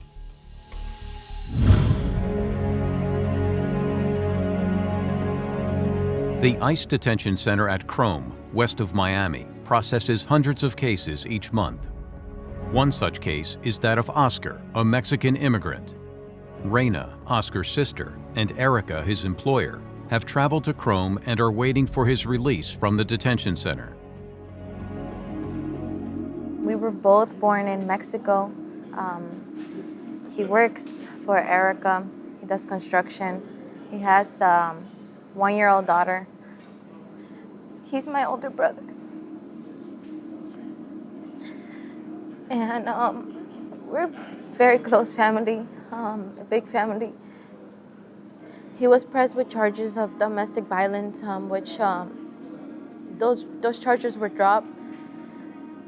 And it was a hard situation. My mom hadn't seen him for 3 months. The last time she saw him was arrested. There was a knock on the door at like around 5 in the morning, I believe. He lives with his wife. And then SWAT took him. They transferred him to Broward. From Broward, he was there for like 2 weeks, I believe. And then he came here. He's been here for like 3 months, I would say. Oscar is an employee with my company. He works with my husband in the construction field. He's a very responsible employee. He's always on time, very dedicated to his job and his family. And the consequences about all this, most of nothing, I think the family suffers more. Of course, the detaining, because he's restricted from the freedom, but his family, like the pain his mother has been going through is something unexplainable. Just to imagine your son being locked up and not knowing which day you're gonna receive a phone call saying if he's gonna be sent back to Mexico or not. And then the dangerous situations that happen in Mexico, which is one of the biggest fears that I think everybody has. So being sent back to their country, you don't know what's going on over there. There's wars, there's parts of people that are being killed for no reason.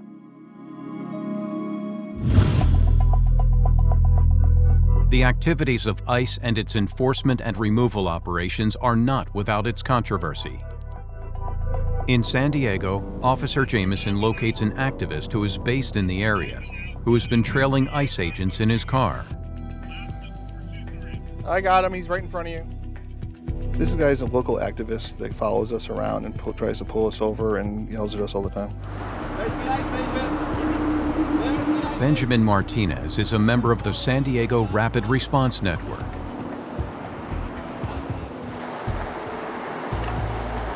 See you. Hey, officer, let me talk to you. The San Diego Rapid Response Network. It's a network that people can sign up and they cover 24 hours a day. So if there's an ICE raid, volunteers go out and they just go and document.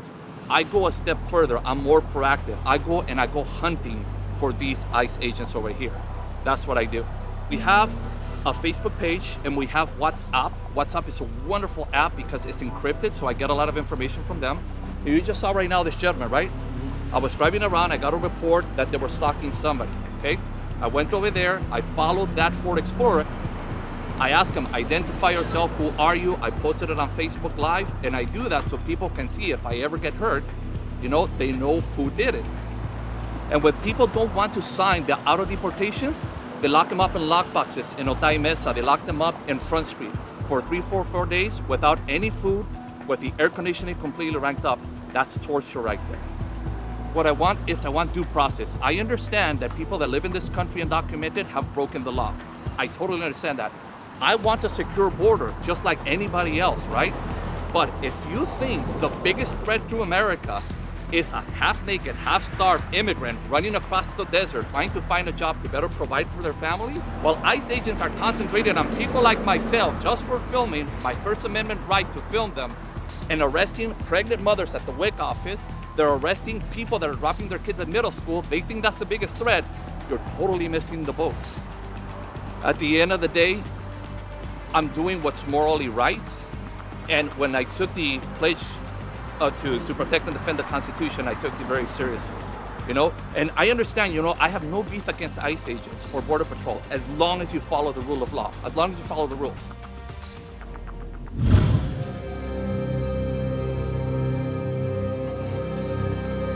Back at ICE HQ in Philadelphia, officers are processing a Jamaican national who has just been apprehended. Mr. Ramsey came to the United States in about 2011. He came at that time as an immigrant. He got a permanent residency, which means he had a green card. He was allowed to live and work in the United States. Mr. Ramsey was convicted of a serious crime. He was convicted of distribution of drugs and carrying a firearm. So both very serious offenses, and both offenses that we want to get off the street. And you know, carrying firearms in the city of Philadelphia has become a very big issue. We have a lot of shootings here, so we want to get people who have firearms in their possession off the street. We lodged a detainer after he was convicted of those crimes and serving his time. However, the city of Philadelphia released him to the street. Our officers have been looking for him since about June. Finally, this morning, we were able to locate him and arrest him. So we have him here in custody today. He's going to be placed in deportation proceedings. He'll be detained in ICE custody until he can see an immigration judge. So even somebody who's here in the United States legally, if they're convicted of a certain serious crime, they can be placed in deportation proceedings and deported. 25-year-old Javed Ramsey moved to the U.S. with his mother when he was 16. She was driven by the hope of a better life, free from the violence that had plagued their community in Jamaica. Growing up in certain neighborhoods that's mainly violent, like I've been exposed to it since a very young age, where I'm from, like, our mentality, we don't think about making it to age 30. My mom, she came here first, and she filed for me, and then I came here in 2011 at the age of 16. I came here with a different mindset to get a different opportunity, but because of certain negative things that happened in my life while I was here, like getting picked on by individuals because I'm not from here, trying to rob me for my hard-earned money that I work for to provide for my family. I've been robbed more than twice. And it got to a point where I said enough was enough. But the repercussions of what happened next sealed his fate. I just got off work. I was in my neighborhood, and guys that I don't get along with, he tried to rob me. He was like this close to me, stuck me up. I told him where the money was at in my pocket, and while he was fumbling through my pocket, I hit him and disarmed him and took the firearm, and he ran off. I was walking up the street to come to my house, and I got stopped by a couple of my friends in the neighborhood. We were talking, and then that's when undercovers from the 35th district in my neighborhood swooped in and apprehended everyone. I tried to run, but I was not fast enough, and I got apprehended, and I was charged for selling marijuana, which I wasn't doing. But because the firearm was on my person, I told the officers that I do indeed have a firearm, and I was also charged for the firearm. The marijuana that they charged me for distributing, it wasn't the amount that they said I had, and the amount that I had was barely enough for a person who used. So I was wrongly accused in that case for selling drugs, but because I pled guilty to the firearm, I also got the possession with intent to delivery as an additional charge. And his luck kept getting worse. Just became an apprentice in the HVAC field, but like 4 months ago I got shot. I got shot in my back and in my leg, so I was out of commission this whole time till now. I'm still in my process of recovery. Coming from work, I got off the bus, I was walking up the street towards my house, and there's this local bar right there, and I was walking past the bar, and when I was a little bit farther ahead, I heard gunshots. So I tried to run, and then I felt a hit in my back and in my leg, and I fell. When I first got shot, I couldn't feel my legs, and that was the first thing I was worried about. I was like, I hope I'm not paralyzed. And through vigorous procedures at surgery, physical therapy, I'm able to get back to my walking a little better. I'm still trying to get back to the point where I was in good health. This leg is still messed up, so. A lot of people are afforded the opportunity to come to this country and live here, and most of them live legally and are law-abiding citizens and contribute to this country. Unfortunately, not everyone does. We have very limited detention space. It costs a lot of money to detain somebody, so we prioritize, and we prioritize just on these type of cases. Somebody who's been convicted of a serious crime that is a danger to the community that we want to get off the streets. So we don't have the ability to detain everybody who's here in the country illegally. That's why we prioritize people with criminal records. We're going to send him to one of our county jails that we contract with. He'll have an opportunity to see an immigration judge and explain his case to the judge, and ultimately the judge will make the decision on what's going to happen with him. I just hope that the judge see that at the time of my arrest, I was a lot younger and I was not as wise as I am now. And I hope, like, whoever the judge is, they see that I genuinely am trying to change for the sake of my family, my niece at home, my mom. I mean, I just had another grandniece. She's not even a year yet, and I'm trying to be here so I can be in their life to provide for them. And I don't know, I just hope like the judge looks at my case and see that I'm really trying to do the right thing and like give me a little bit of leniency, because I'm not a bad guy. Like, I mean, ever since I've been in this country, I've always worked, always paid taxes. I always tried to do the right thing. Even when I was on probation, I tried to follow the right path to get off. I mean, so I just hope for the best, man. I don't have anyone at home, back home to go home to. So if I do get deported, that'll be awful on my part.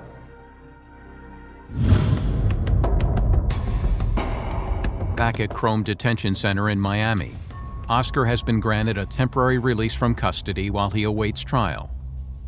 But his bail comes at a cost.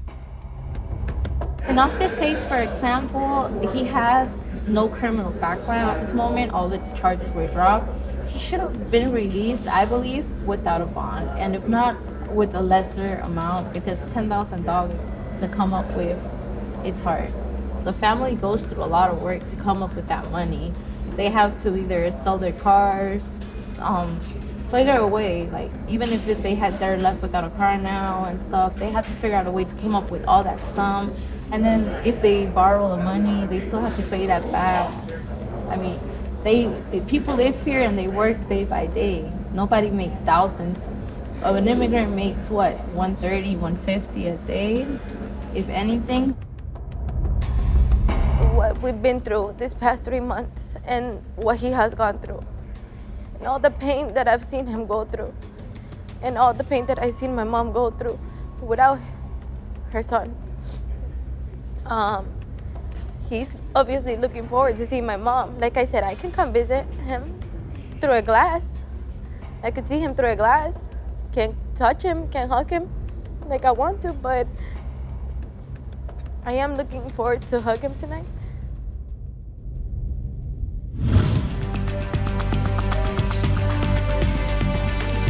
Back in Philadelphia, ICE officers are staking out the address of a convicted heroin dealer.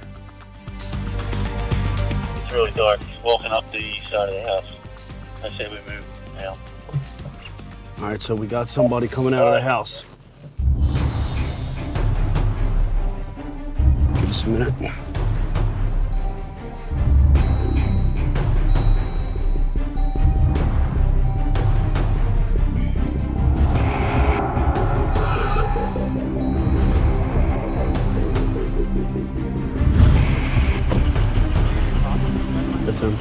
100%.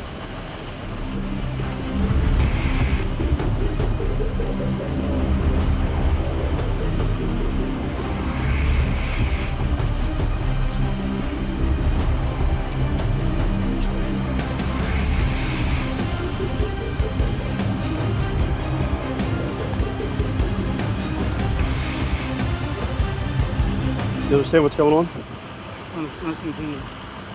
¿No habla inglés? No. ¿Tú comprende?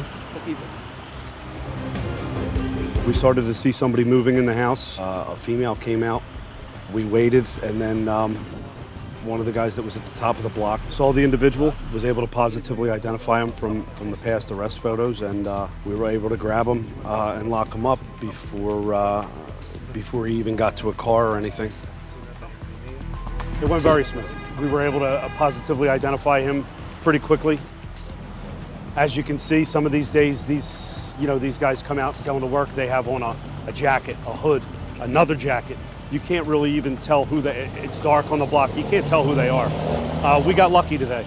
The guy came out, he only, he didn't have too many layers of clothing on. He was in a part of the street where there was a street light, and we were able to identify him pretty quickly.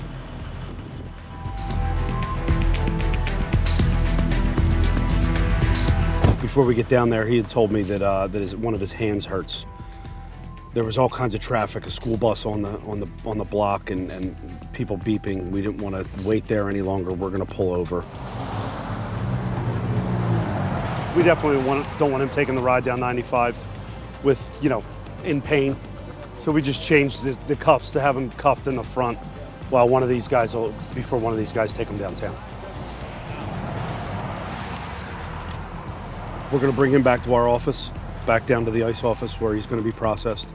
We're going to serve him some paperwork, a notice to appear before an immigration judge, and he's going to be sent to our office out in York or Pike County, Pennsylvania, to have his immigration hearing.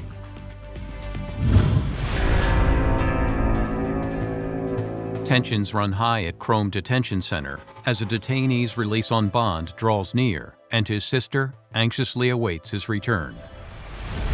His family members have come to our lobby, they've bonded him out. So even if the inevitable is that he gets repatriated, he could be given a little bit more time to get his things together, to get his bearings in order before being repatriated, if that's what the immigration judge decides.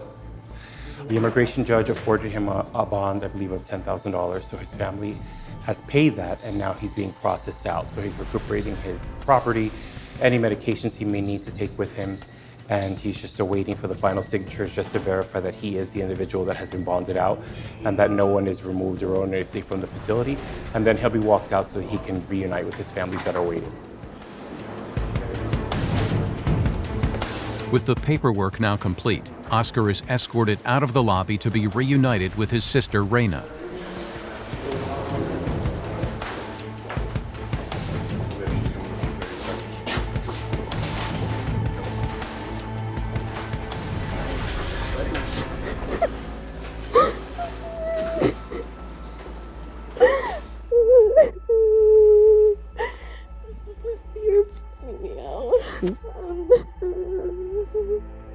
Oh my God. Oh my goodness. Let's go. Let's go. Let's go home.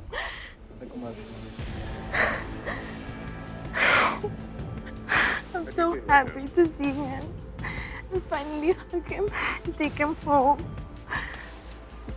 I can't believe it.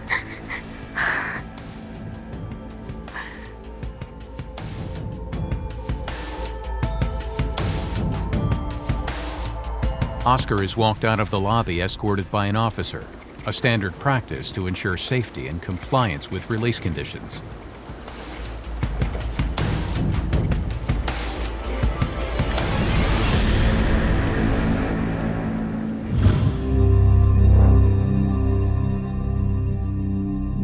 In San Diego, the security at Otay Mesa Detention Center is run by a high-tech command center. This is central command for the facility here. We have two of the officers here who control all access points inside and outside the facility. So when you're walking around pushing the buttons, these are the officers who will actually be allowing you access to that. So we only have these 2 people who do this job in the entire facility. So they control everything in here. They work 24 hours a day. It's pretty much the busiest place in this facility at all times. The facility is about a quarter-mile long from one end to the other. The logistics in this place is really crazy because trying to figure out who can go when with all the different classification levels, because the classification levels cannot be combined. We can't combine our high levels with our low levels. It takes a lot of coordination with the contractor here. The facility has a capacity of 1422 ICE detention beds. Today we have a population of 1,133 ICE detainees from 69 countries. The majority are from Mexico with 258. We also have 251 from Cameroon, 90 from China, 70 from Honduras, 63 from El Salvador. We also have 55 Indian nationals and 53 Guatemalans. They're here looking for a better life or fleeing from persecution from their government. I mean, there's a lot of different stories that we get every day through here. A lot of our detainees are requesting asylum at the port of entry or once they're apprehended crossing the border by the Border Patrol. If they're coming through the port of entry, they're required to be detained until they've had their immigration or until their credible fear interview with an asylum officer. If they've been determined to have a credible fear of return to their home country, then they're allowed to be paroled in the United States. So, but until that point, they are mandatory custody per current immigration law. Detainees are able to walk freely without handcuffs or escorts all the way from one end to the other or wherever they need to go. So for movement between the housing units and medical, legal visits, court, to meals, there's just a free-flowing movement for them. But not all detainees are able to move freely around the facility. Some individuals are held in high security pods under close supervision. Most of the high levels that we have here were apprehended by ICE on the interior. They were either here, then they were released from jail, and they were arrested by us at that point, and then they were brought here to go through the immigration process. So they go through the legal process for their criminal conviction, and now this is an administrative process for their status in the United States. So this administrative process allows them to see an immigration judge to determine whether or not they're allowed to stay in the United States. So the criminal process, so it's 2 separate parts of the legal process. There's the criminal side and the administrative side. Well, they're not all illegal when they come here. A lot of them are permanent residents. So they've been granted status in the United States. They're a permanent resident. They're here legally. They've committed a crime which makes them deportable. So at that point, now they have to answer to an immigration judge for their crimes that they've convicted to see if they can retain their status in the United States. It all depends on the case. There are so many factors that go into whether or not someone's allowed to stay in the country. That's up to the immigration judge. But there's a process for everything that they go through. There's only about 45 here in this high-level pod. There's usually 100. It has room for 128. So whenever we come down here, they always have a lot of questions about the cases. The high levels always do. They're usually the most knowledgeable about their cases as well because they've been fighting them for a long time. So they're always very aware of what's going on and what's happening. And they always have a lot of questions.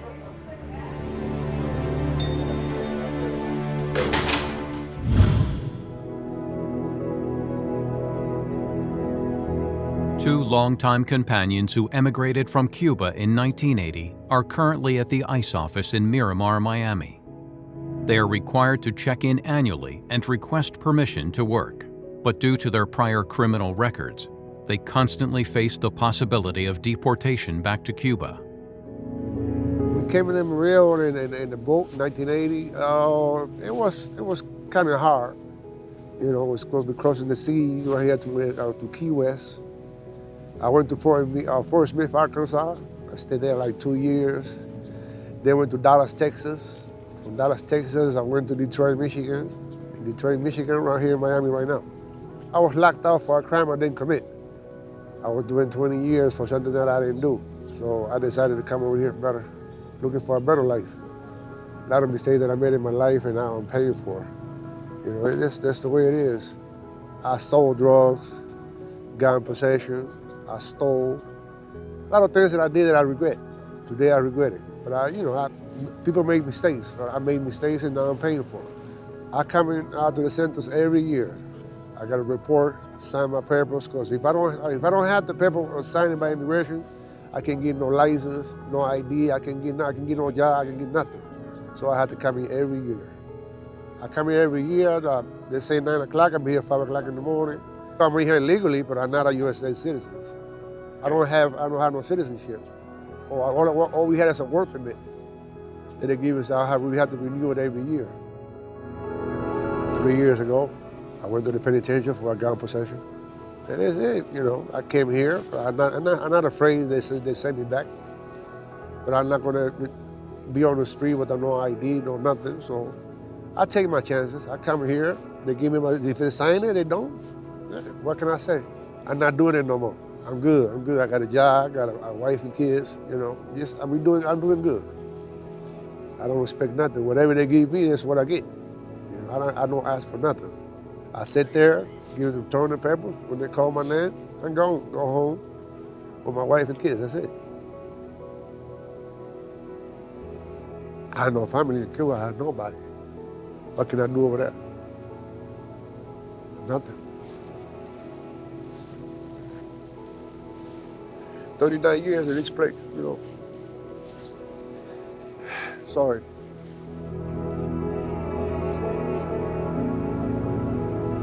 Ok, yo vine a los Estados Unidos por la circunstancia que era muy oprimido por mi propia familia que pertenecen al gobierno de Cuba. He came to the United States because his family they were communists, they Castro and all that stuff. Yeah, his father abused him when he was little because they part of the communist Castro communist organization. Cometí errores que cometemos todos en la vida y he estado arrepentido siempre. Y entonces estoy cogiendo otra oportunidad de estar en este país, en la calle libre. Yeah, he made mistakes and he's trying right now, to correct whatever mistakes he made in the past. Estuve viviendo en una casa donde se cultivaba marihuana. He used to live in a grow house, where they grow weed. ¿Qué tú esperas que pase hoy? ¿Qué pase? Que pase hoy. Hoy. No sé lo que pase porque estoy en esta entrevista, simplemente vine a firmar como vengo todos los años. He just came to sign the papers like he does every year. He don't know. The two longtime friends have reached a turning point in their journey. They walk towards the ICE office, the weight of uncertainty heavy on their shoulders.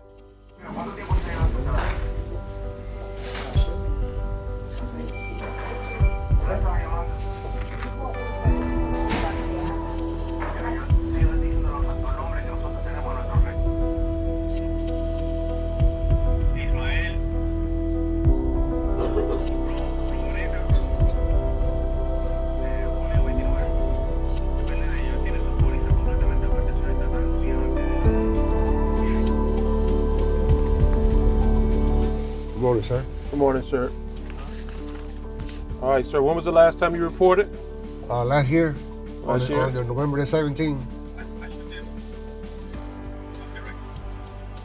Is your address still the same, sir, or is it changed? Still the same, sir.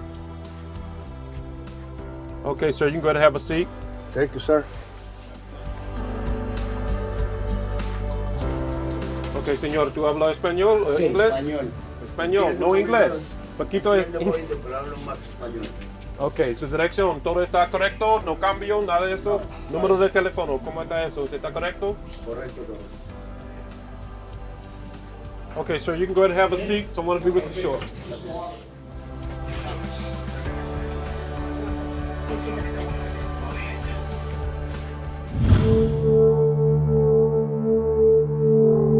The chapel at Otay Mesa plays an important role in the lives of inmates by providing a place for them to practice their faith. Chapels can also provide a sense of community and connection, which can be especially important for individuals who are isolated from their families and communities. We're thankful for each of you come from as Muslim, Sikh, Christians that are here. in the chapel this afternoon. Y agradecer a todos los que están aquí, Muslims, cristianos, católicos, o todos los que están aquí. And so now let's do another closing prayer. We can bow our heads. Vamos a cerrar la oración y podemos orar And otra then vez we'll leave the chapel for this afternoon. con la última oración y después nos iremos de aquí de la capilla. We have 2 chaplains here on site, and they serve up to 9 different faiths at any given time here in the facility. I mean, with 69 different countries represented, it's expected to have a lot of different faiths. So they actually work with all the different faith centers here in San Diego. They work with the Catholic Diocese. They work with the Jewish Center up in La Jolla. They work with the Muslim Center here in San Diego as well. So they work with all the local faith centers in order to provide what is needed for the multiple faiths that we have here represented in Otay. They need some hope. And the chaplains here do a wonderful job of preaching to the different faiths and the different needs here at the facility. There's music, they have a couple people that play guitar that come here, they sing. Sometimes it's just a time for quiet reflection. If there's a few of them here and they don't really want anything other than just quiet time, they come in here for a little quiet time. They can read, we have all the religious books in the back that were donated. They can come and read in a nice, quiet place.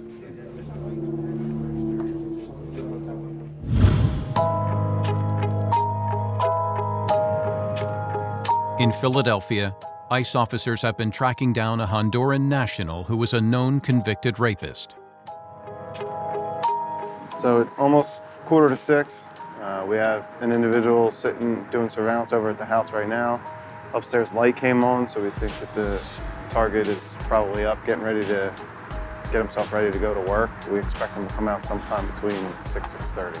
We'll let the cops know that we're in the area and what we're doing. We've already deconflicted this address, so it's on record that we're going to be here today with the people that need to know. So we have a car over at the subject's address. There's a light on. He's been doing surveillance for the last half hour. There's a light on upstairs. So it appears like the guy might be up, getting ready for work. We expect him to leave sometime between 6:30. We'll be on NATAC 4 for comms. When we get over there, parking's gonna be tight. Find somewhere to park. Let's try to get, we got 1, 2, we're gonna have 3 vehicles total. So let's try to get situated that when he comes out, we can be on either end of him to make sure that we don't give him any way to get away from us. Any questions? He gets into the car, we're gonna box the car in, lights, sirens, and get him out of the car.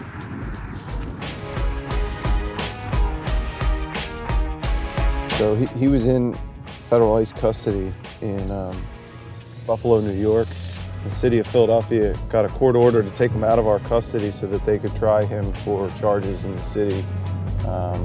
Charges that included rape, fleeing to elude police, DUI, and some others. When they were finished with him on those charges, they were supposed to bring him back to ICE custody. Being that it's a sanctuary city, they did not do that, and they released him to the street. So now we're going back out to try and take him back.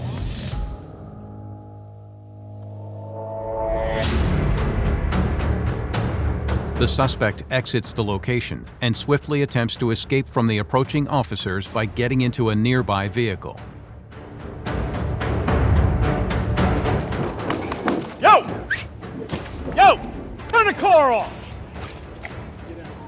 Stop! Turn the car off! Get down. Get down. Get down. Don't move. Get down. You got it? No se mueva. Car in park.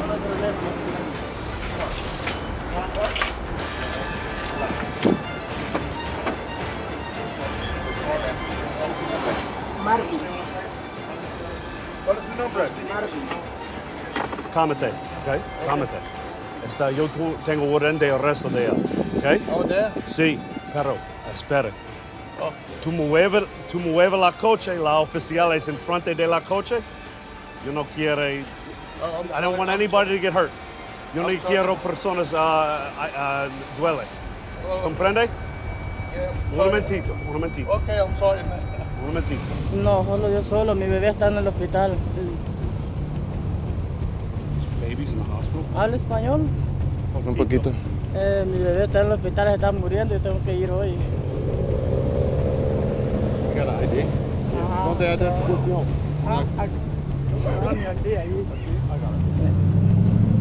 ¿Usted ha arrestado antes? No, nunca. Ahí está. Marvin. Right? Mi mujer, el cortés de ahí. Okay. Era el hospital. Hold the phone. Hold the phone. Why'd you run? Why'd you run?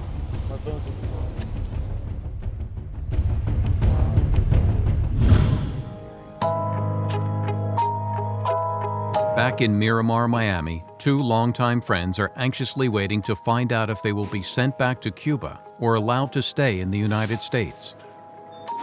The decision will have a significant impact on their lives.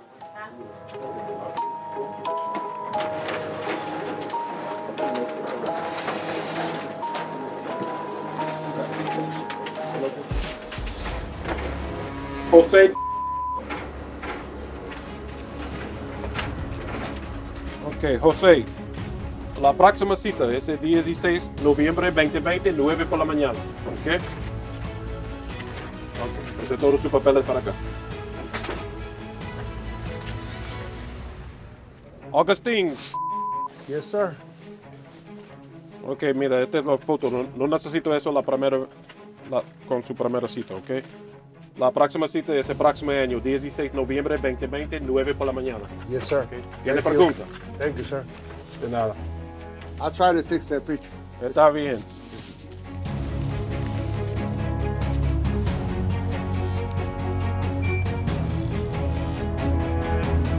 That was good. Another year. The next year, November 16, 2020. Now I can go renew my license and just go back to work. That's it. I feel good. I feel good.